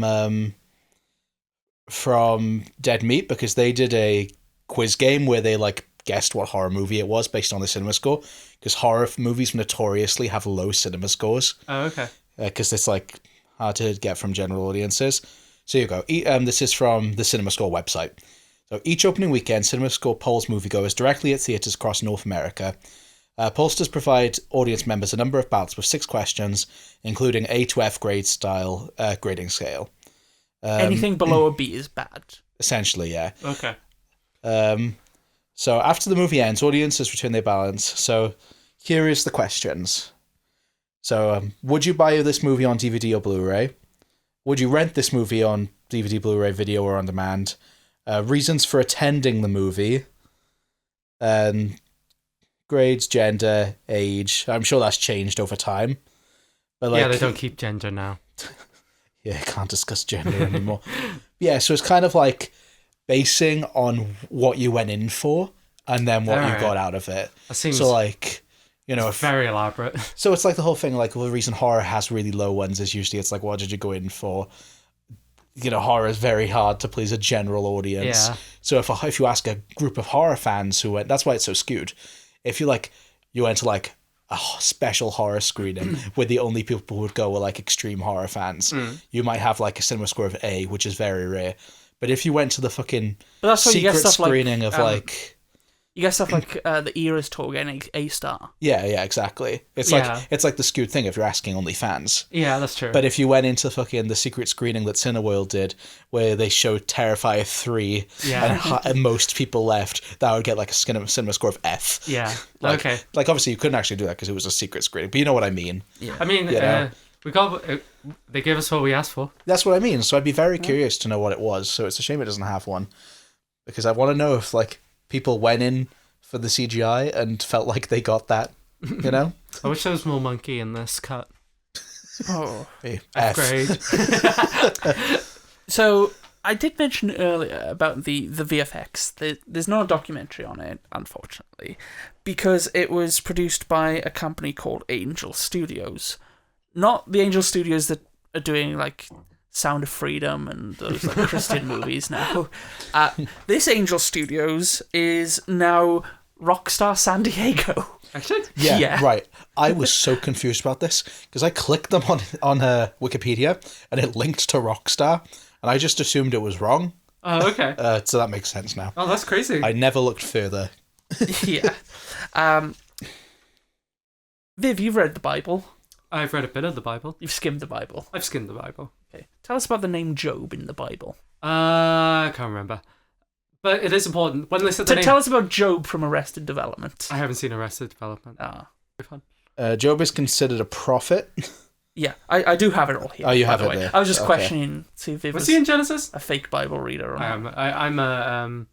the fuck is the word? I thought it was Zionist. I don't know, sorry. I'm a performative Bible reader. Okay, so Job was... the name Job literally means persecuted. Sorry for laughing. It's Just imagine having Wow. a name that literally means oppressed. Sorry, go on. That's okay. It's pretty close to yours.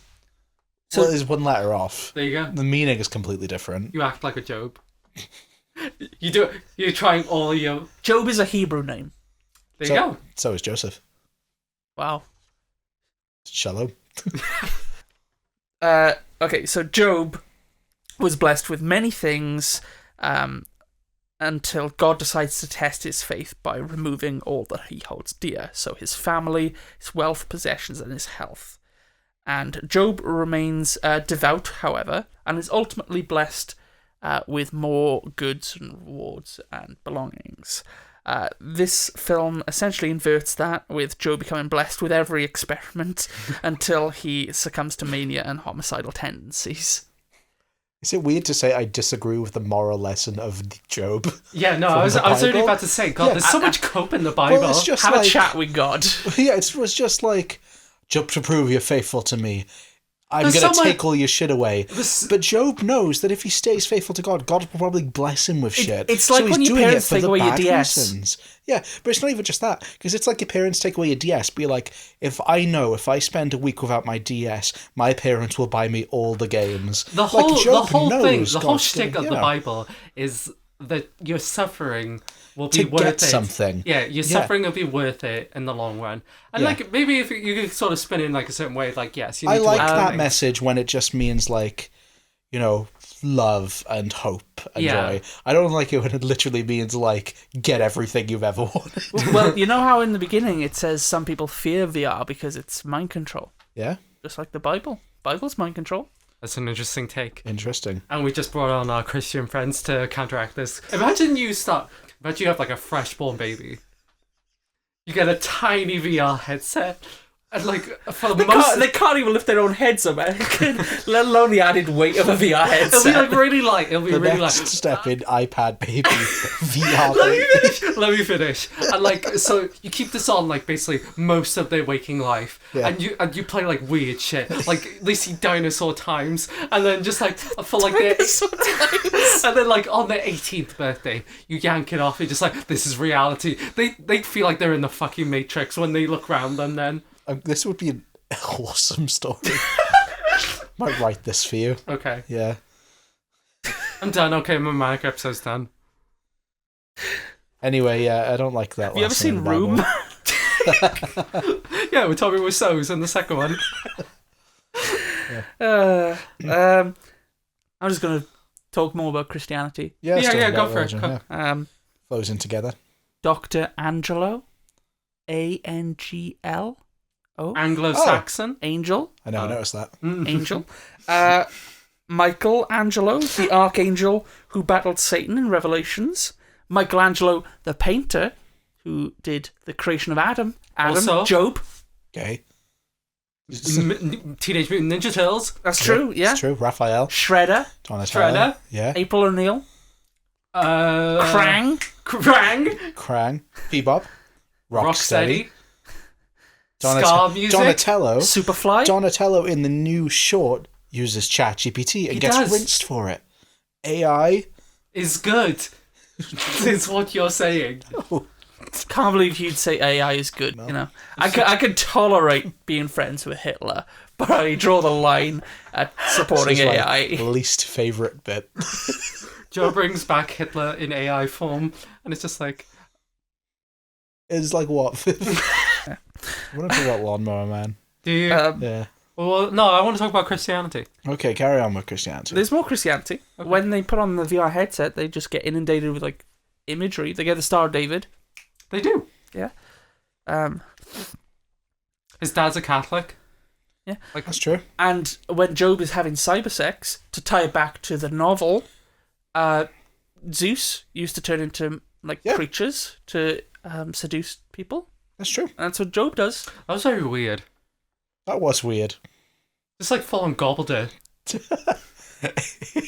thought it was sexier than Wuthering Heights. Yeah. I don't know. I don't disagree. I thought the cyber sex was very interesting. The bit that got me is just...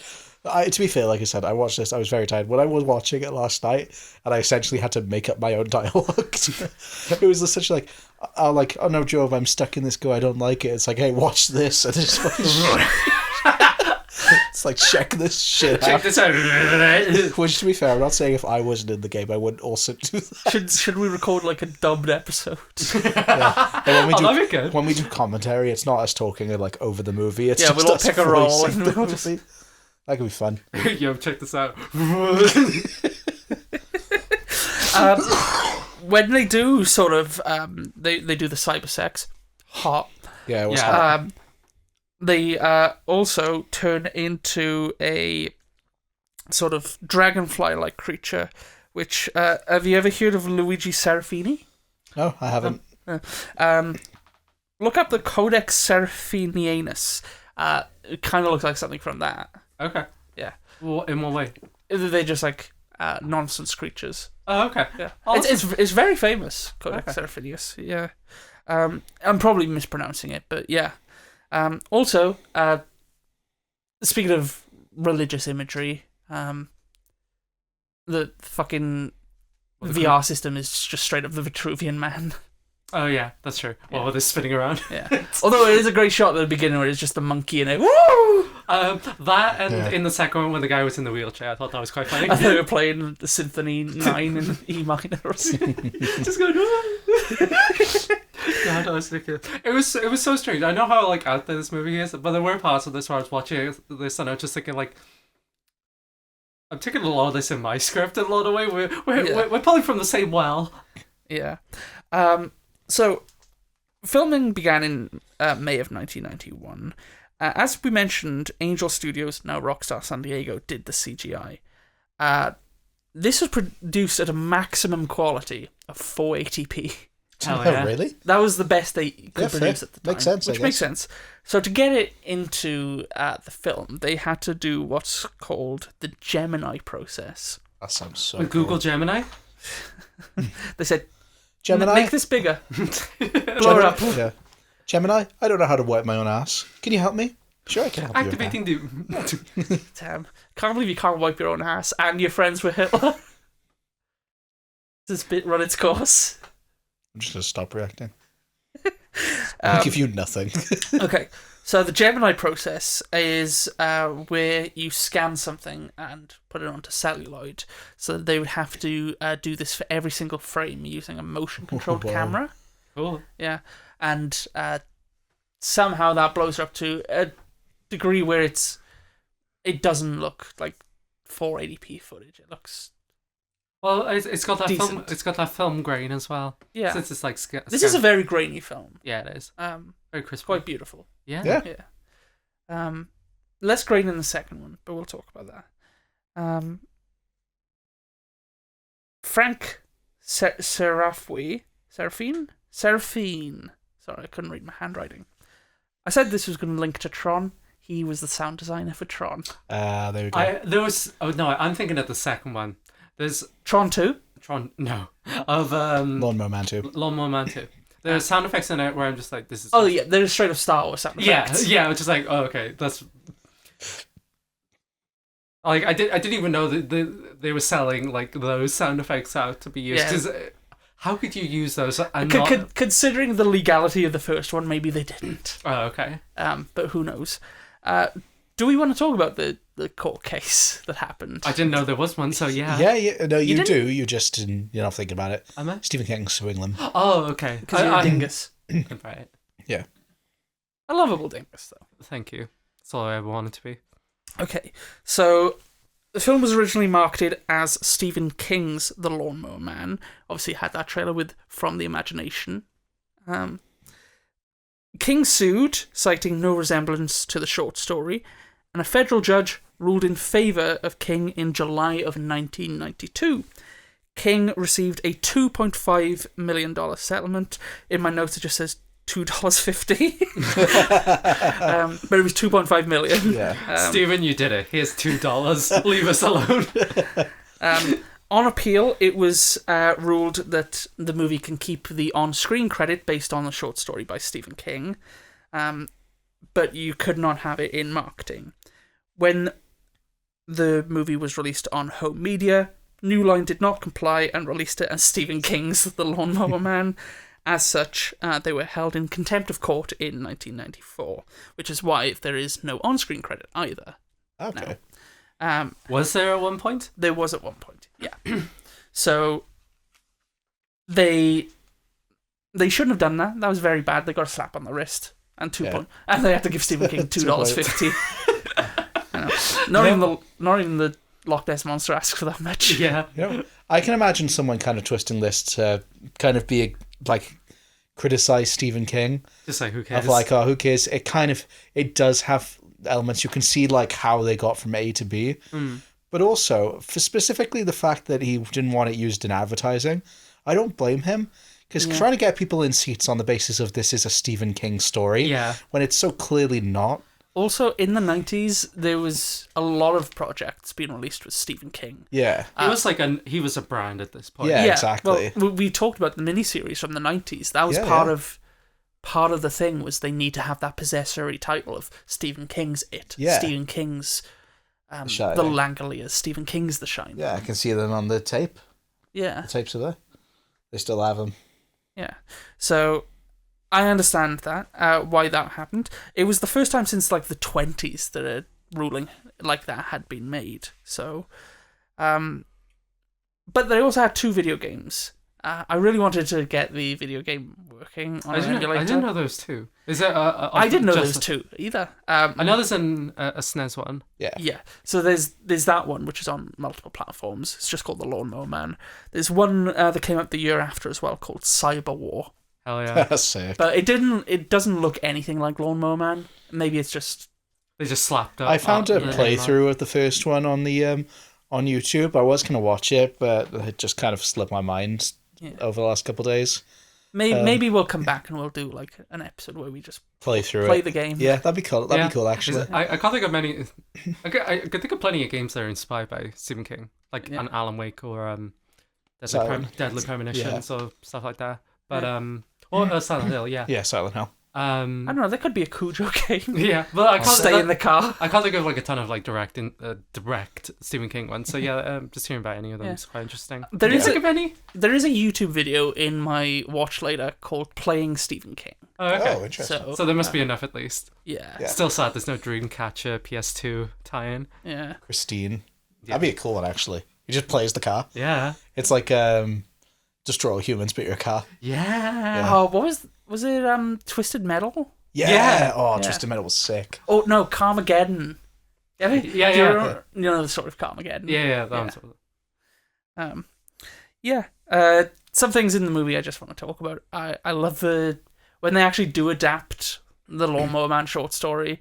The cop who's like talking about the bird bath. Yeah. He's great. Give him all the awards. Who's that actor in? He looks familiar. Is he in Ace Ventura? I didn't go that far into the actors. That's fine. I only know down like the serious. I think he's in like a Jim Carrey property thing. Maybe The Mask? Maybe. That's also a new line. Oh, let's see if I can find it while we're talking about it. That inclusion is so funny. I kind of I respect them for being like, well, there's Lawnmower Man. There it is. There. You know, we meant, you know. I do like how it's playing alongside the wrestling game as well. That's quite fun. Yeah. I do think it's really funny as well how they keep referring to him as the Lawnmower Man. It's just like, nah, you know, we gotta own this shit. Yeah. No, I did like that. I was quite excited the first time they referred to him as the Lawnmower Man. It's like, oh yeah, I know him. There's a couple of things about the screenplay I do quite like. Like obviously you have the problematic elements of like just like curing a disabled boy and making him superhuman. But then also I like your take of like they think that it's better for him, but it's not. But yeah, he's just like pure fun. There's that middle part where he's like taking revenge, which is always satisfying. That's a very big Stephen Kingism, obviously. That wasn't something they had in the Cyber God script. That's obviously something they had to like shoehorn in. Yeah. But like I don't know. It's kind of fun where he stops his dad mid-beating while he's jacked. Yeah. Which is kind of funny. I just love his dad walking in. Why are you hot now? Yeah. Also, worst haircut in cinema history? No, like I've definitely seen worse. I think there's probably a haircut in the second one that's worse. Or just bald. No. We'll talk about him. Okay. Yeah. But when it was like getting to like the second, actually, I did quite enjoy how ridiculous the climax was. Yeah. With, like the giant head. Everything in the game world, like the visuals, I loved. I thought it was so charming. Yeah, I love the juxtaposition of like, it obviously it's not photoreal, but it just makes it feel all the more like uncanny. Like, obviously they had to write the code to get the people turning into little balls. Mm-hmm. Yeah, I just thought it was interesting and charming. It's like the way we talk about like CGI. I can't remember if we talked about it on the pod or like it was separate of that. Of what we found now that we enjoy in CGI is more how they're trying to sell it to us. I think they're well aware of like the way this looks. I think it was Langoliers who was I was going to say it was the Langoliers. I really liked how that looked, even though it's dated. Yeah, it's like when they're not trying to convince us like this is real, if that makes sense. The fact that it's like literally a video game, they can get away with that. Yeah. And it really, I don't know, I just think it's so cute and charming. And like, I prefer it's weird to say I prefer like this CGI than like when you see bad CGI now, where bad CGI now is just like trying to be photoreal and there's just something uncanny Honestly, about it. Honestly, the worst CGI nowadays is just like bad like masking. Yeah. Or like you can tell someone's not actually in a location. We can say that now looking back at it. At the time, I'm sure what they were thinking is like, this looks so real. Yeah, that's fair. I mean, I can These will be... this is what Mario will look like in 2010. It's RTX of its time. Fucking Bloom 2000. Yeah. But these effects I love. And they're what I was thinking the entire film. Like, I thought we were going to get a... Well, what's that thing in anime when you go to another world? Oh, isekai. Yeah, I thought we were getting an isekai more or less. Yeah, like he's gonna stay Pierce Brosnan was going to go into the other world or some shit, and it isn't really that. No, but I'm not mad at it isn't that. I do find with all these like VR movies or because there are a lot like in the 90s you have like a Johnny Mnemonic Ghost in the Machine. I still need to see a Johnny Mnemonic. I feel as though I really need to see that. I mean it's like of the same ilk, and the 13th Floor, and even like more recently, like Ready Player One. I was gonna bring Ready Player One up specifically with the second one. Would you not count like The Matrix as like a through line? I would say in the 90s, everything was building up to The Matrix. Yeah, basically, and then it got perfected, and then everything else is kind of shit after. Yeah, like I don't think you have The Matrix without a Johnny Mnemonic and this. Obviously, there's more to The Matrix than just that, but. It's like a big element. Yeah, but the 90s, it was such a wave of that. Like, new wave cyber It's space. crazy, because what was this, Technofuturism. 92? 92. 92, fucking, like, 7 years after The Yeah. Matrix came out. Yeah. It's fucking crazy. Yeah. Honestly, like, I really respect this film in a lot of ways. It's Absolutely. it's going for things that, it might not really have the ability to achieve, Yeah. more or less, but, hey, they went for it. I would be so disinterested in a remake of this with modern tech because it's just like, What if they did a remake, but the CGI still looked like that? that'd be better. My favorite. I don't think I'd even want that. I love the fact that this is like the best they could do at the time, Yeah. and not like someone trying to make a facsimile of it. Okay. Yeah, that's fair. That's fair. But no, I thought this was really charming, and like I said, the stuff that disappointed me with the theatrical cut was just like the cut of the human elements, because I do think that for the story to work, you need to care about Job, and I just think you don't really get that in theatrical. There is some Job stuff that they do have in the theatrical cut, but it's mostly cut out. And I know we have been quite cruel to Joe so far, so I do apologize that I'm going to be cruel again. Do you think it's did you feel stupid when they were talking about how he doesn't read comic books anymore because now he's like smart? I actually no, it's funny you say that. With your kingdom come over there. I think that's so interesting. That is literally like the Charlie Yeah. reading War and Peace. I think that's an interesting. Have you part read of his- War and Peace? Some of it. Yeah. How much of War and Peace have you read? I got to and. I didn't even finish War. To begin honestly, if what you take is the to give an earnest answer, I think that's interesting because you can take that at face value of, oh, he's smart now, he doesn't read comics. I think that is them showing that Job isn't himself anymore. Yeah. And it's like, it's not just, it's making him smarter. It's essentially taking away who he is. Yeah. It's like peeling away his humanity. Yeah, because it's like, obviously, that's not, I don't think it's doing that on purpose. But I do think that just blatant this is they're like, he's not, like, it's the old-fashioned take on how people understood mental disabilities at the time of, they're like a child, they're essentially a child. Whereas I think it would have been, obviously, I think it would have been better if it was like, he's still smart, but he still likes what he likes. He's still Joe. Like, he still likes doing the lawnmower. Yeah. I think it'd be cool if it was like... But he's shredded now. Yeah. Or maybe he was always shredded. And he was I think just he was wearing- always shredded. It's just he was never aware of it. Yeah. Yeah. But, I think there's something to actually analyse in that. Yeah. Not- They do have a scene earlier in the director's cut where he's talking to Peter, and... I have my ear restrained. Maybe it's not his restraint. Maybe it's just your brain rot. No, we had the same brain rot. Peter. The horse is here. Peter. Okay, so he's talking to Peter Parkett, which is that's got to be a reference, right? Close enough. I guess. Spider-Man. Yeah. Welcome back, Spider-Man. But he says just like, here's the issue of the comic book. Like, I can't read it, but I like looking at the pictures. Yeah.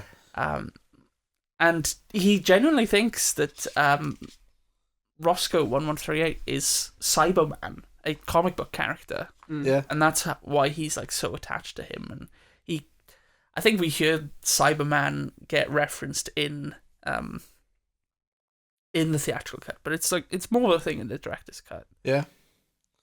And he's really sad when he's getting shot. He's just like Cyberman. Yeah. Are you trying to make me cry over the dying monkey? It was really sad. It was really sad. But no, I think that's interesting. Maybe if they could have even... I forgot the detail if he couldn't read. Because I think what they could have done then, if they wanted to carry on that narrative arc, is have it where he can't read comics, but he likes the pictures. Have it then where he's just getting a bit smarter, he still likes comics, and he's actually enjoying them more because he can read the text now. And then have it where it's like, he doesn't even read them anymore, and then you're like, that's not even Job anymore. He just graduates to a full-on graphic novel. He's there reading Watchmen. I understand the nuances of Alan Moore now. You could have him just like on the moon. What do we think of him losing his drip and getting a normie style of clothing? He did get a normie style of clothing. But he was looking like a cowboy. He did have the cool cowboy boots. It but that also was got him laid. It did get him laid. Yeah. He'd never kissed a girl, and then he just went straight into Full on friendship. Go for it. Yeah. and cybersex. And cybersex. Pretty cool. And then consumed her. Yeah. Yeah, odd. Could you imagine being plugged into the mainframe and your partner gets stuck in the goo and you turn into a giant monster? That sounds hot. Yeah, honestly. Again. Why didn't Jacob Elordi do that? That's why I haven't stopped sweating in the last 2 days. I watched this for the first time, just like, oof. Oh my god. Yeah. What has this awakened in me? Yeah. Damn, Joe's horny. Yeah. And he's friends with Hitler. Maybe. Woo! And what if Say the line, Bart. Not beating any allegations. I don't know how to yes-and this anymore. The Hitler allegations. The horny I allegations. only said it because I thought you were waiting for it. Say it again. Don't. Can I go halfway? Because you said do it. Joe is... There you go. I From am. the imagination of. I am. From the friend of... Yeah, that's cool. Would it be not necessarily interesting?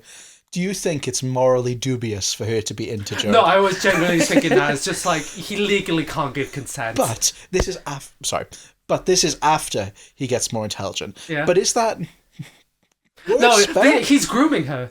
She's grooming him. No, yeah, she's grooming him. But is she? She was grooming him, and then he groomed her into Yeah, that's cyber true. consumption. Yeah. This is what I mean. But it's like, yeah, okay, fair enough. It's like, oh, he's got the mind of a child. Before it would have been weird. But then, he wasn't into. She wasn't into him before. Before, I think it would have been a bit odd if he was. And then he donned the normal clothing. Yeah, it's the like cowboy boots. I'm an adult now. I'm an adult now. I can read, but I don't read comic I don't books. read. I pump my own gas. Yeah. I beat up people. Yeah. You know what? You know who I hated? The guy who dressed like a Street Fighter character and still thought he could bully a mentally disabled person. Only a guy who dresses like that does. I hated when he was walking out of the fucking diner. I don't know if this is in the theatrical. I can't remember. When he's walking out of the diner after bullying him, and everyone's like, it's in the "Well, if I was a director's bit younger, I'd beat the shit out of that guy." It's like there's so many people on that diner. You're all sat there silently judging him. Someone fucking do something. Yeah. Call him out. Tell him he looks stupid. Also, dino with comic books? That's cool. Yeah, it's cool. Would you, Joe? No. At least you're honest. I can be so real. You just be sat there, you're like, Someone should do something. If a couple people did, I'm very mob mentality driven. If a couple people did, I would. If Garen says this person's being loud in the cinema, I'll also say it. Yeah.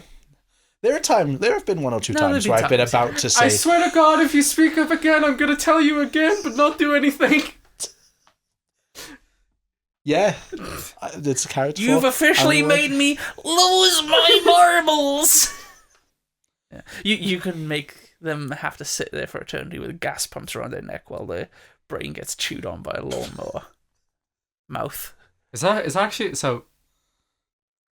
So it just feels like a lawnmower's going over his like brain. Yeah, like he's just like in his head. That's there for eternity. That's horrible. He deserves it. It's like an eternal. I'm not saying he doesn't, but that is horrible. Yeah, I like the eternity. Yeah.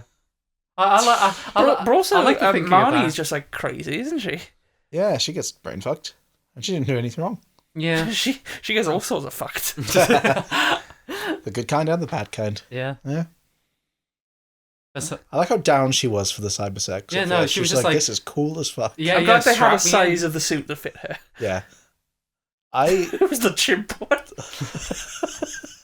I love those fucking... Why does it smell? Why's it got bullet holes? That belongs to Why my does friend. it smell like banana?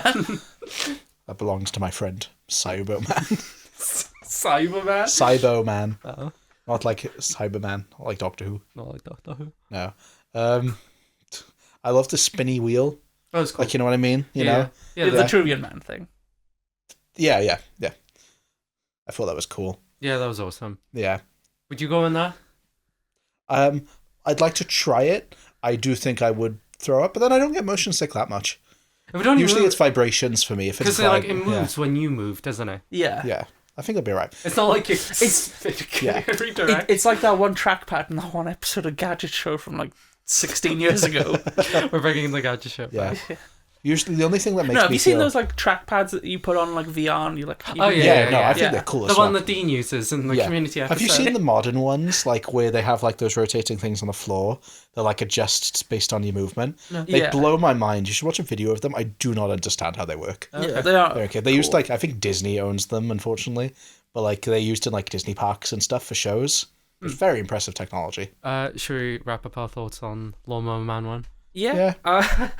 With the whole climax, what I do like is that very clearly certain regulations are not in place at this point, so that you could have like an explosion going off and a child be in the same frame as it, like with the fire right behind him. Yeah, that's crazy. Cool shit. Can't have that these days because of woke. Because of unions. Yeah. Woke unions. No, unions are good. Join a union. I do like unions. That might be my recommendation if I can't think of anything else. Join a union. I like the part where he's like, access denied, access denied, access denied. I like the one shot. Access granted. Access granted. I like the one shot where like they're scanning the cards and you see the monkey do it, and I don't know why. I really like It that. reminds me of a Fuck shot. me, in I the feel like I second one. missed so much by not watching the director's cut, because you love That's going in the on theatrical cut. Is Yeah, it? Yeah. I don't remember I'm convinced you don't watch these most of the time. I just. Were you doing work at the same time? No. No, you watched it on fucking film. I watched it on 35mm. Yeah. Were you jerking off? I was. Only at the only at the cyber sex. I don't blame you for Only that. it's Cybermen. At the cyber. Yeah. You're just like the second he got smart, you're like, oh, my. oh. And he comes that shitty ass haircut. As soon as he got smart, Viv just lost interest. That's way worse than liking Hitler. Yeah, okay, I'll give you that. My notes on this were really sparse when watching it. Usually, I didn't even do notes for the second one. You were so engrossed. But like I think I've said before about like how usually as it goes on, if I get more and more disinterested, I'll have like loads of notes for the start and then at the end. Half of my notes are the start of the film, like which is literally the first scene with the monkeys, where it's just a spinning monkey is friend. You can call me Lawnmower Man. They killed the monkey. Arsehole. But then the end of it is just cybersex, lawnmower kill, and crucified. Awesome. So if you want to summarize my thoughts, there they are.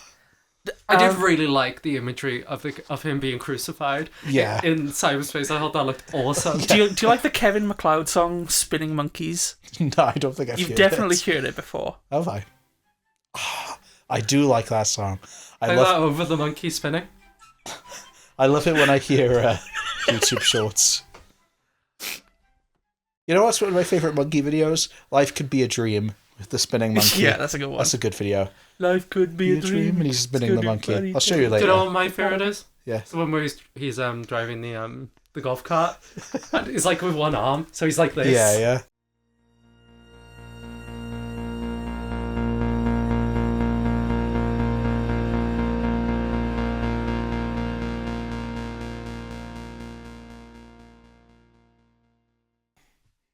Lawnmower Man 2. Beyond Job's Beyond cyberspace, cyberspace. also known Beyond as cybersex. Job's War. Job's War. Your war. My war against The one with too. you work with Hitler. Yeah. And then what was the third one? Livewire? So when it was on the VHS, it said coming 1993, Lawnmower Man 2, Mindfire. The movie was released as Beyond Cyberspace. Then when it went to home media, it was Job's War.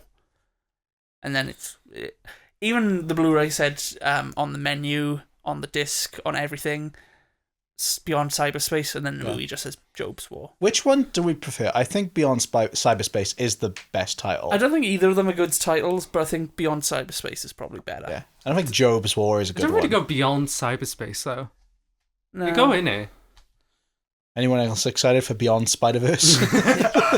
But they did have a working title, Cyber Job. That's so cool. Yeah, that's awesome. I would have liked it if they kept that. Or it could be Cyber Job. Oh yeah, because it's spelled the... Yeah, but that Job way. is spelled with an E, but it said Cyber Job without the E. But in the Bible, it's spelled without the E. It's Yeah, just... It's but Job. then Job's wars with the... it's confusing. Either Cyber Job or Cyber Job. I'm going to say Job. We should. Cyber job sounds like a hand job that you get in VR. That sounds Hell cool. yeah. We should Hook me contact. up. We should contact Farhad Man and ask him what his intentions were. Jack me in and jack me off. I do love the term jacking. I know, they use it so often. Okay, this is like a completely random hypothetical. I'm pretty sure I've asked you this at one point. Yeah. Say your friend was... say your friend was like in their room. They have the headset on, headphones on, and they're just like... They're cyber jacking off. I can't explain it, but they're like fully in. You walk in, you see them do it. Do you alert them or do you just leave? I would just leave and then tell them afterwards. They do actually mention in the first one, just like, oh, you're flying, you're fighting, what's next? Fucking? Oh yeah, they do. It's true. The PG-13 as well. Yeah. According to 2B. Well, the second one's a PG-13. Yeah. First one's 15. First one's 15. Oh, right. Was that in the first one? It was in the first one. Ah, okay. But no, it is a thing people think of with VR. Just like... It's cool to know the technology has gone that far. Yeah. But, you know, VR porn is very prevalent these days. Yeah. And... It is a big industry. Yeah. That's all I'm saying. And this is where we're announcing Pod Run Out Studio is expanding into VR pornography. Yeah, porn one out. Yo, that's cool actually. Yeah, that's awesome. Yeah. We get to keep the same We should initials. make a Pinku film. Okay. Oh, is that like the things you like? Yeah. Yeah, make one of them if you want. Yeah. I'll make whatever you want me to. I want you to jack in, me walk into the door, scream, and run out. As long as we don't do the one with the walrus, that one was scary. Oh, it's the one with the walrus. The Pingu one with the walrus. Oh yeah. That's what you said, right? A Pingu film. Pingu film. Walking in Pingu's jacking off. I was like, nope.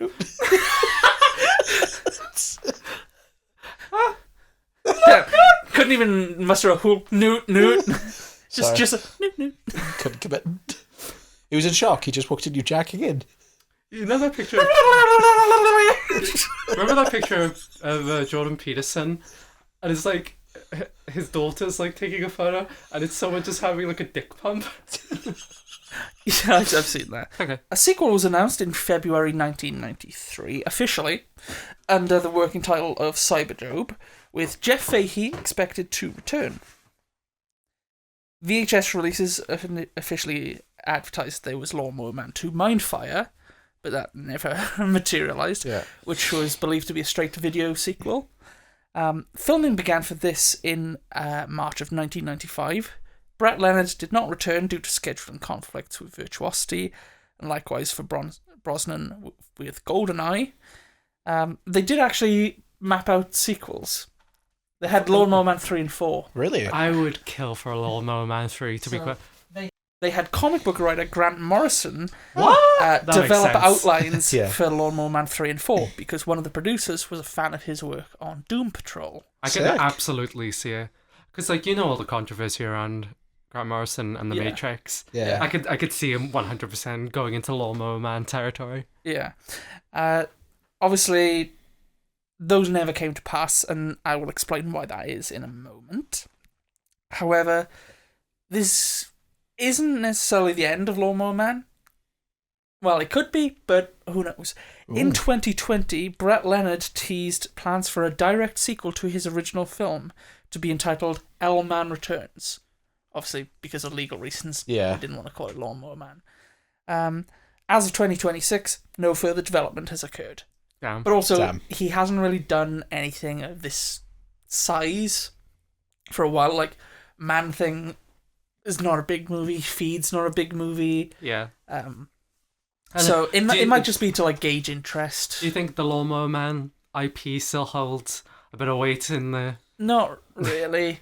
If they did it, it'd be like, sure, I would check it out. I'd be there. I would at least hope it wouldn't go straight to Netflix or something again. No. I genuinely hope... Straight to Tubi. Straight to Tubi. Either genuinely straight to cinema or straight to Tubi. No in between. Yeah. I want pure garbage or like actual effort.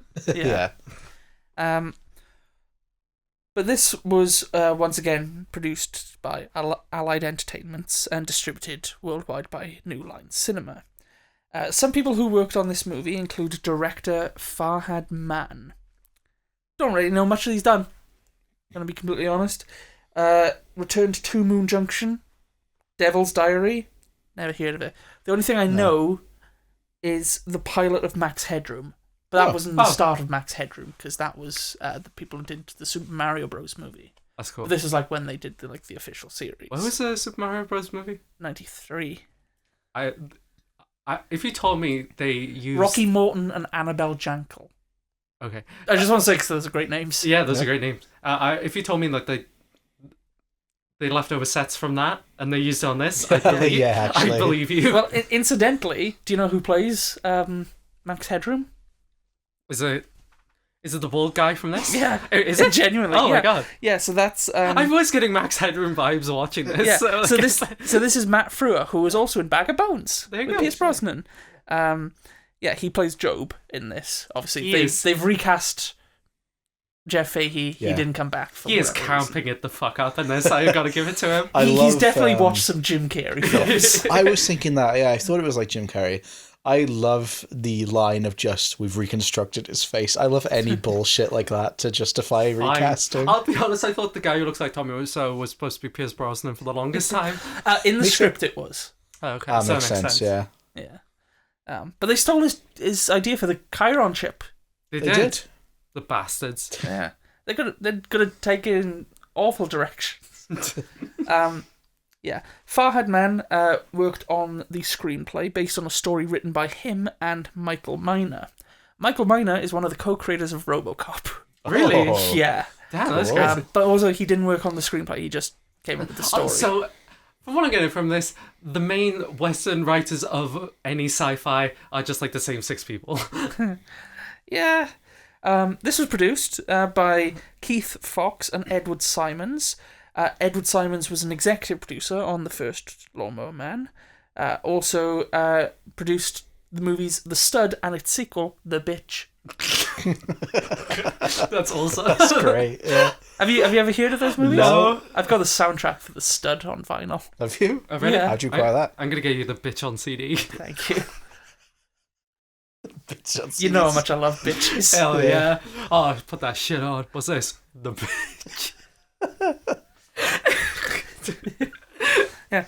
It was a gift from my grandparents. Really? Oh, really? Well, they were getting rid of all their records. Oh, they were a I thought fan they were of just the, like, of the stud. But This is prior. Well, at least the soundtrack. Yeah. just like this is for you, our grandson, because you're such a stud. You're such a stud. This is for you, our granddaughter. You bitch. And Samwise Gamgee, here's the elven rope. Yeah. Director of photography, Ward Russell, who worked on Days of Thunder and the X-Files movie. Music by Robert Folk, who did the music for all the Police Academy movies Awesome. and Nice. Theodore Rex. Hell yeah. Some absolute... Bangers. Yeah. Edited by Joel Goodman, who did The Abyss and Final 13th, the final chapter. James D. Mitchell, who did Monster Squad and 2010, the year we made contact. And Peter E. Berger, who did Garfield and Star Trek 4, 5, 7, and 8. Sick. No, he didn't do 6. He explicitly did 4, 5, 7, and 8. Good bit. They had a falling out. Yeah. But then they got They over came the back. differences. Yeah. I think it's because 6 is directed by like a legitimate like director. Who directed 6? Robert Wise. Oh, really? Yeah. Oh, crazy. Yeah. So he Robert Wise was the first one, sorry. Whoever did Wrath of Khan directed 6. Oh, really? Yeah. Just for your film. Yeah. Up there with Hitler. No comment. See, you're becoming a politician slowly. plead We're just the like, fifth. when are you going to address the Hitler allegations? Remember when Joe had a go at you for not doing yes and? No. When did I do that? Yeah. You do that. Yeah. Do I? And you were like, no, I do no but. Pretty sure it was the other way around. Yeah, that was the other way around. Nah. I think it was. I asked Grok to like Thanks to the give show. me a breakdown of it. That's what And it it says. kept fair. saying Joe loves Hitler. It did, yeah. Yeah. So starring, we've got Austin O'Brien coming back as Peter. Yeah. Patrick Bergin from Patriot Games and Sleeping with the Enemy as Dr. Benjamin Trace. Kevin Conway from Quick and the Dead as Jonathan Walker. He's also the voice in The Outer Limits. You know, the voice that goes... I do not know what the outer limits is. Oh. You'll know the iconography. You know, like, it's like they parody in The Simpsons Treehouse of Horror.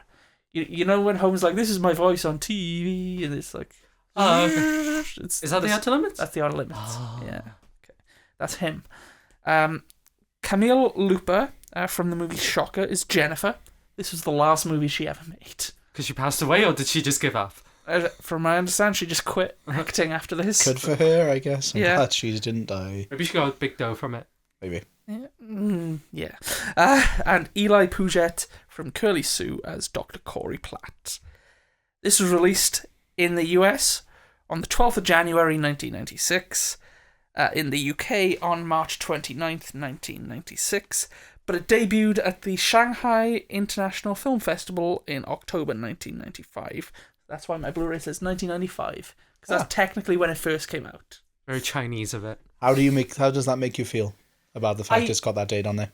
I get it. Like, I tend to go by the UK release dates if I'm counting something, but like, technically Animal Farm is a 2025 film. Yeah. Because I saw it then, and that's when it first came out. No, I think that's a good basis. I think of when you saw it. If it's like an official capacity, obviously, if you watch like the 70s The Godfather 2026. yeah, in an official capacity when you saw it, like, that makes sense. Yeah. Yeah. So this had a bigger budget than the first one. You could tell. Yeah. So this had a $15 million budget, which is around $32 million today. So by comparison, that's about $9 million more today. I'm gonna ask you. Yeah. What do we think the box office for this was? Bear in mind. Garen, don't cover the book over there. There you go. Okay. So, $15 million budget. The first film made $32.5 million in the US. What do we think this made? 10 million. I was going to say 15. I'll stick with it, I guess. Okay. This made $2.4 million. Oh my god. That is atrocious. So, approximately $5.1 million today. That is less than 6 times what it cost to make, not including the marketing. That is catastrophic. For reference, in its opening weekend, the film arrived at number 17 at the box office. 17! Oh. What was number 16? The per theatre average was $899. Now, for reference, the number one film at the box office that weekend was 12 Monkeys, which was in its 3rd week of release. Weirdly similar vibe. Yeah. Not just because of the monkeys. 12 Monkeys was showing in 7 less theatres throughout the entire country. That had a per theatre average of 6,305. 3rd week of release. Was there just like a fatigue? Not speaking on the quality, which, let's just be honest, sucks ass. But was there just a general fatigue of like this sort of movie at the time? Maybe, because obviously by this point we would have had like a Johnny Mnemonic, 13th Floor, Ghost in the Machine sort of thing. This did come out in January. There were still some films from the tail end of 95 coming out. Toy Story was above this in the box office, which has good CG. Yeah. And I think that comes down to the reception as well. IMDb 2.6 out of 10, Letterboxd 1.8 out of 5, Metacritic 29 out of 100. Critics on Rotten Tomatoes gave it 18%, audiences gave it 12%. Also, no cinema score. And what does it get from Viv? I don't think it's good. I don't think it's that bad. Yeah, I kind of agree in a weird way. There's bits I think are kind of campy and fun. I genuinely kind of admire the scale it's going for. Yeah. Like, the more I think about it, I'm just like, yeah, there's stuff I can pick at, obviously. Yeah. But, like, the story within it and the characters are dog shit. Yeah. Yeah. I don't think it's, like, one of the worst films ever made. I do think it's absolute ass and it's, like, got very few redeeming qualities. But it's not, like, offensively bad. It's just... No. It didn't piss me dull. off. Yeah. If anything. That was the biggest criticism I could give it. Granted, like I said, I watched this while I was ill, and like, you know, when you're watching like things with your ill, you're just kind of like, it's not really concentrating on it, but like you're still watching it. That was my main takeaway of just like I was watching this, and even though it's only like 90 minutes, Yeah. I was just like watching it, just like, oh, why is it not done yet, and like what's happening, and Yeah, this is kind of what I was actually expecting from the first one in terms of just like being more set in the future. yeah. 6 years in the future. But when it started, like the plot started like chugging along, because like at the beginning I was just like, oh, I did not expect it to be like this sort of grand scale, like a whole, like there's some decent sets. Yeah, Yeah. It's Blade Runner leftovers, but I'm still impressed by that. yeah. It's like, oh, they actually put money into this. Yeah, but once I started playing with like these characters, they're just so dull. Yeah. There's nothing to chew on. Like, Yeah. No. Job isn't Job, it's just like It's a completely different character. Leftover. You know, the characters, like the kid is obviously like still there. He's got his little band of friends. Like I like the sets where they lived, but I didn't, particularly. I like the about dog them. shoving the disc in. I just like the That's dog. the bit that reminded me of the monkey with the Yeah. scanner. I also like the dog where he's like can't get up the ladder because he can't do it with the dog. Yeah. Yeah. I like the bit where they first meet Job and he's like transforming and he has to show like a flash of the lawnmower for him to realise who he is. Yeah. But it really also, it doesn't even have like even the stuff within like the VR. I don't know what Cyberspace. They just call it cyberspace. Yeah. I like some of the stuff in the comics, but again, I don't think it's not as interesting as the first one. I feel it was way more abstract. In this one, they do a lot more of they have Matt Frewer on a green screen. And they just comp him in. Yeah. Whereas in the original, they do just have like a CG model that does not look like Jeff But I Fahey think that at looks all. so much more interesting. But that's so much, Yeah. You know what, it just felt weird. The vibes were off. Like there's that weird bit where they're flying and it's like weirdly like Peter Pan-esque but also green screen. I said to Viv, this felt like Spy Kids. Yeah, Even it does. before they do that, like with the glasses they're wearing. The glasses. It's just like the motorbikes that they Yeah. drop I'm fully in. expecting like Machete to show up. Oh, that would have been so cool. But yeah, it's just Cons physically disabled. I'm the guy. yeah. Yeah, why are you shitting on Spy Kids 3D? I'm not shitting on Spy Kids 3D. I love Spy Kids 3D. Yeah.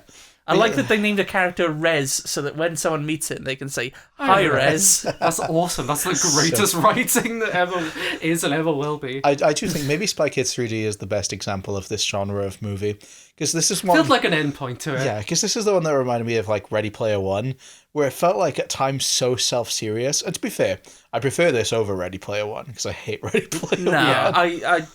I've got to disagree. Ready Player One is leagues better than this. I hate Ready Player One. I think what holds Ready Player One much lower in my head is just like the unbridled like IP bashing. Ready Player One is more cynical, but it something has to be said to the fact it does have Steven Spielberg, who's actually like can construct scenes. I and can't. shots. No, I can't. As if I feel as though if that name wasn't there, you would not be giving that film that credit. I think I don't even. I don't think it's a great still movie. disagree. I do think the good that's in it is Spielberg. Even without the IP bashing, the characters in this, because the plot's kind of weirdly the same as like a group of kids jacking into the game, which is like being corporatized or whatever, and like they're living in the slums and whatever, and people are logging into the game rather than experience life. Plot's basically the same. I don't care about the kids in this. I hate the people in Ready Player One. Yeah, that's fair. I actively dislike those characters. She's got a birthmark on her face, which makes her ugly. Yeah, she needs to learn that she's beautiful despite her hideous face. And this white boy's gonna tell her. Yeah. I hate Ready Player One so much.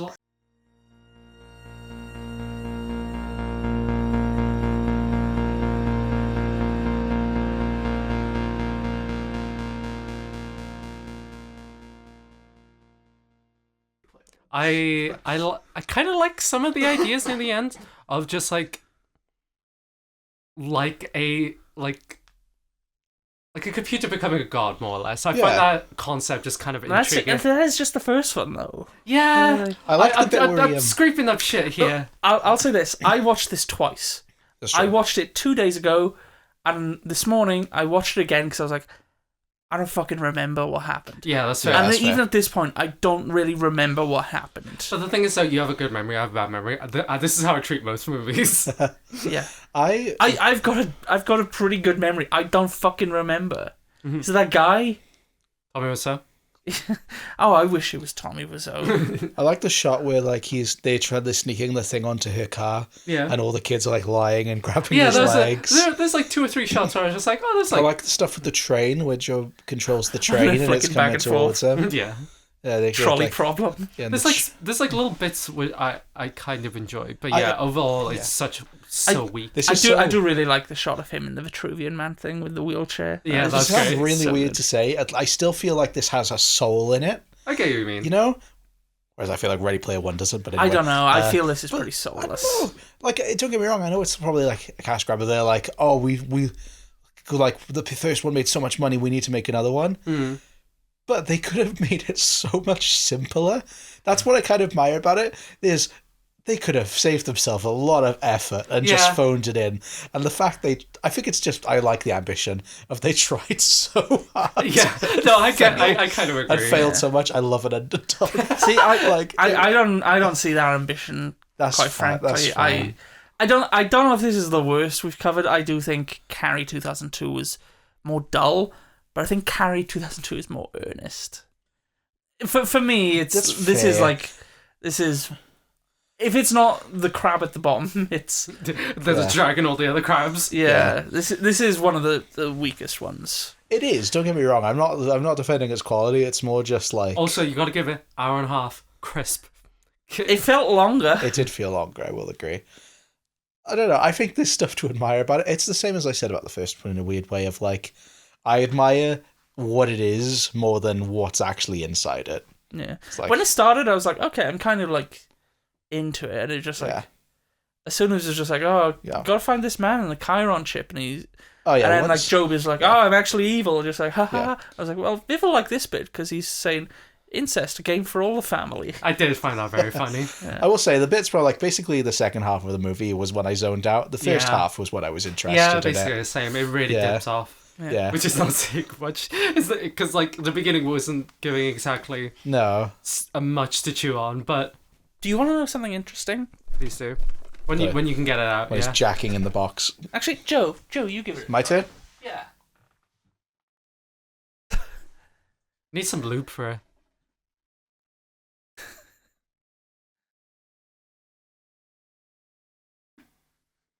There we go. It's so much of a hassle. It wasn't actually that hard, for the record. It's a skill issue. Okay. The poster for Lawnmower Man 2. Inexplicably, still has Jeff Fahey on it. Oh yeah, it does. It does. It's just kind of the same.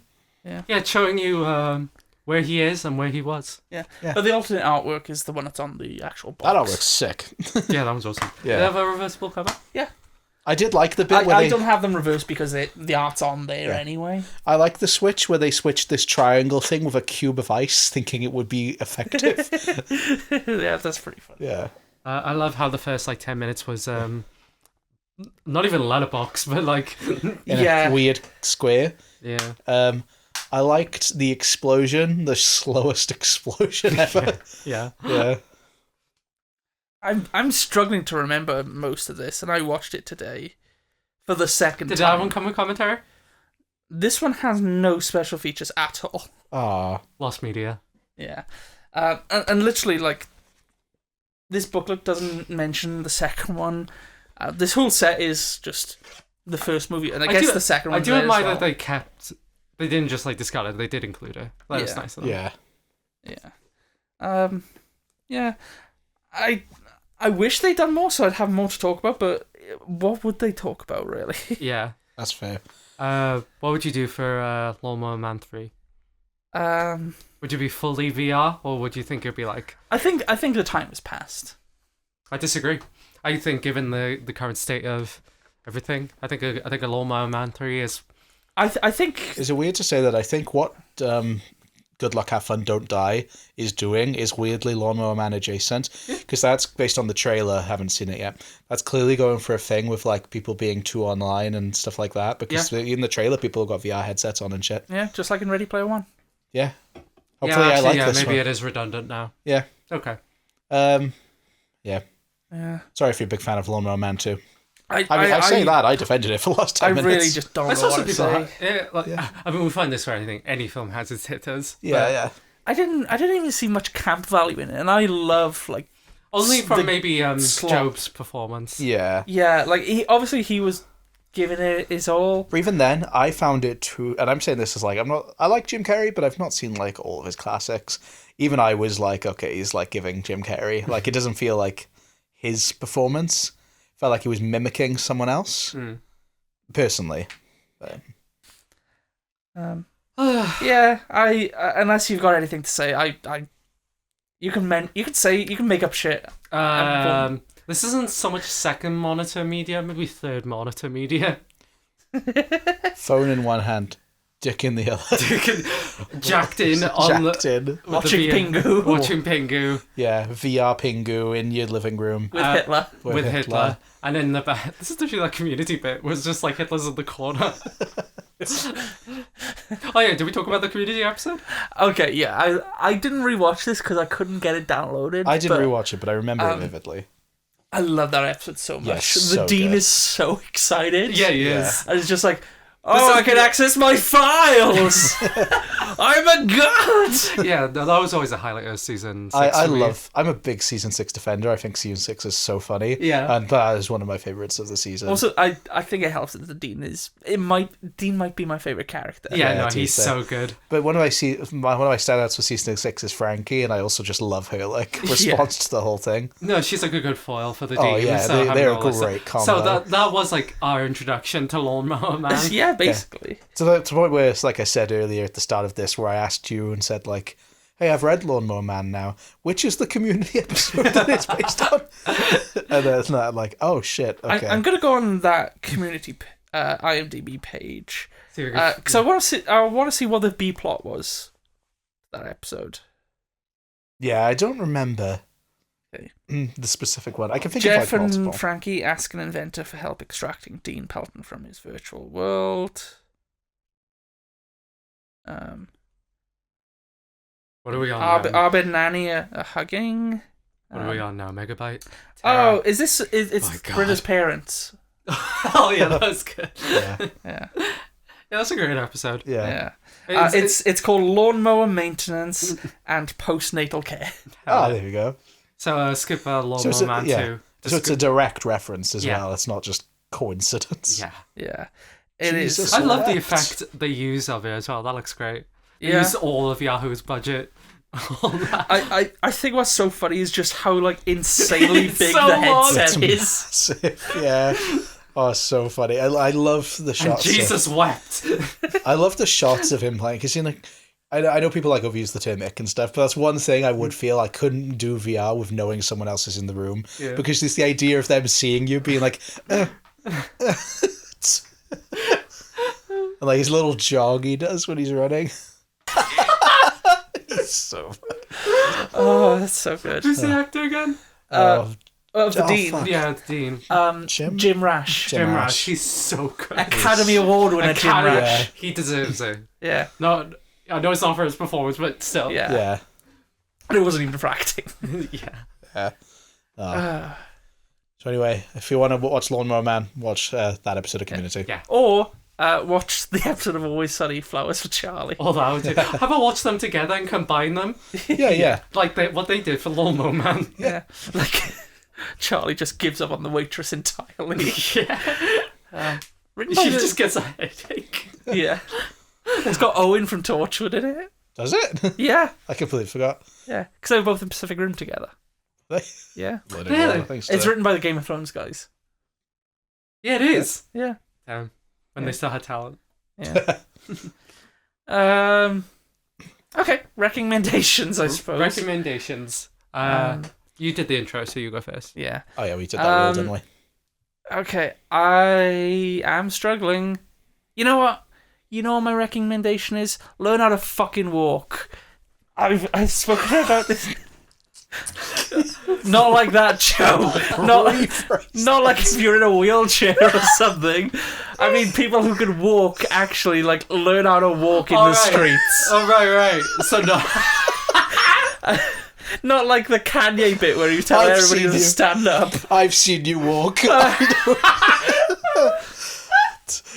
No, I'm on about people in the street, okay?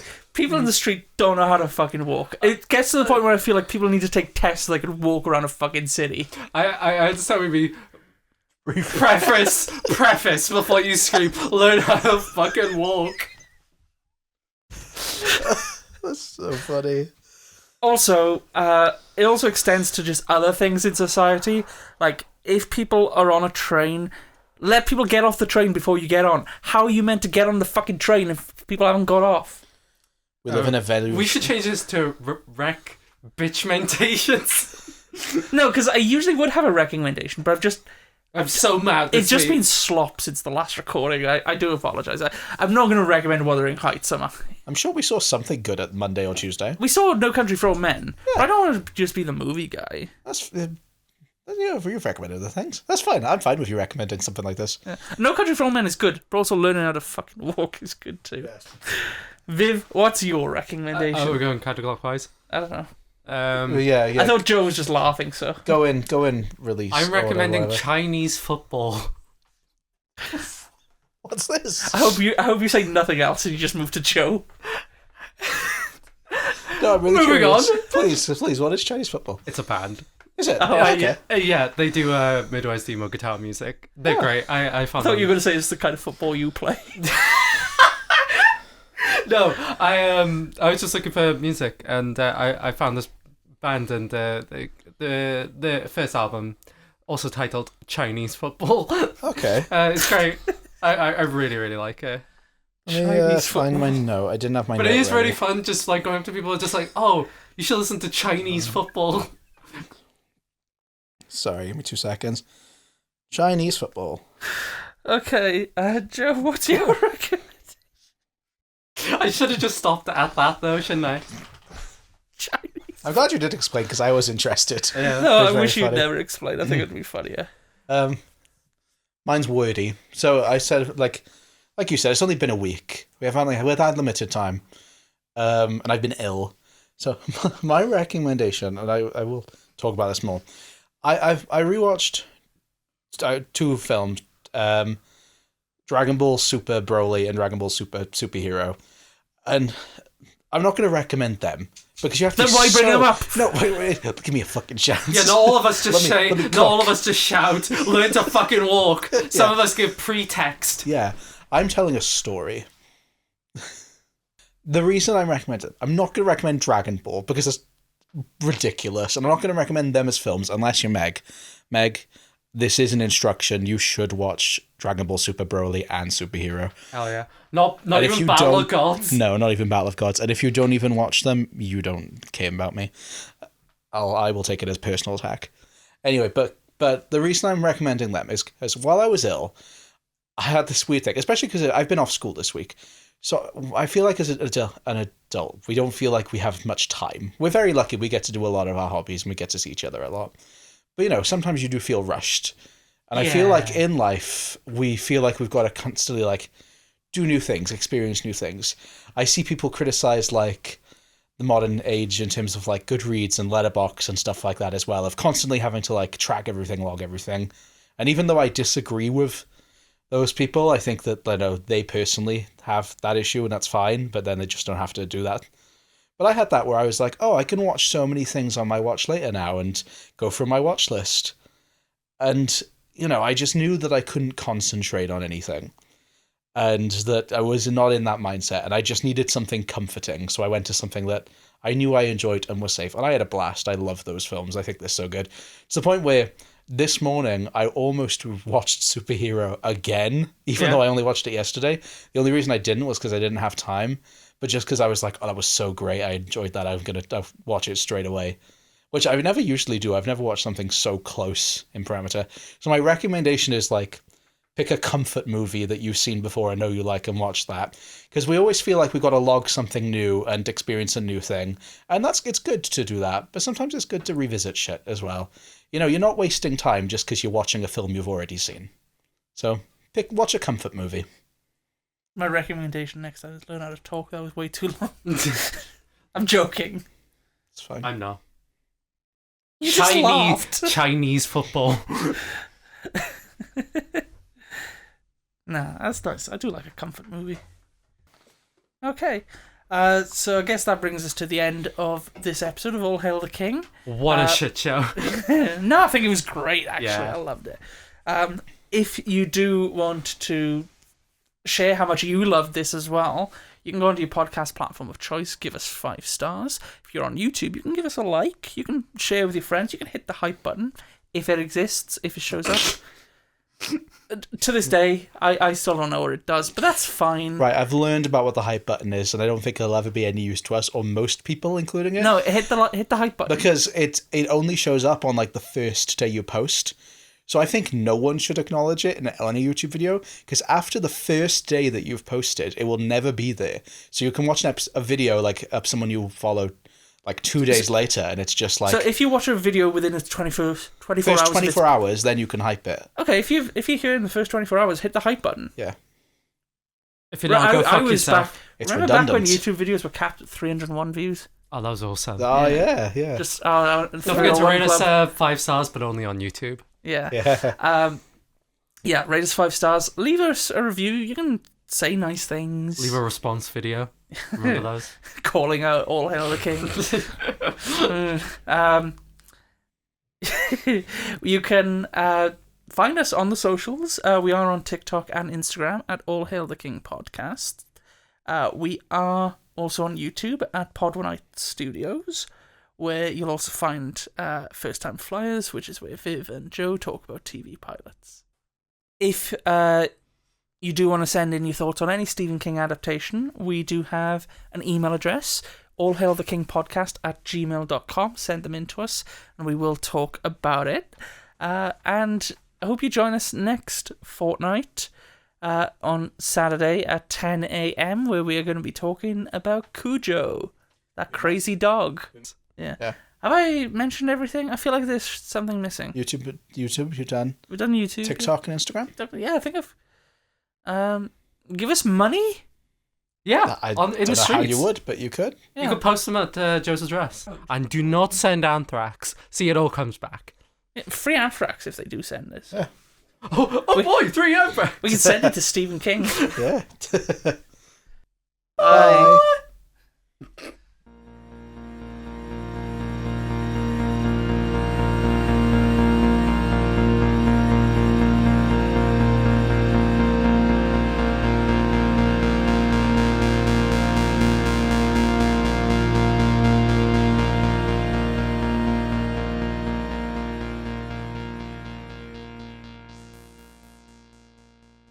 Lawnmower Man.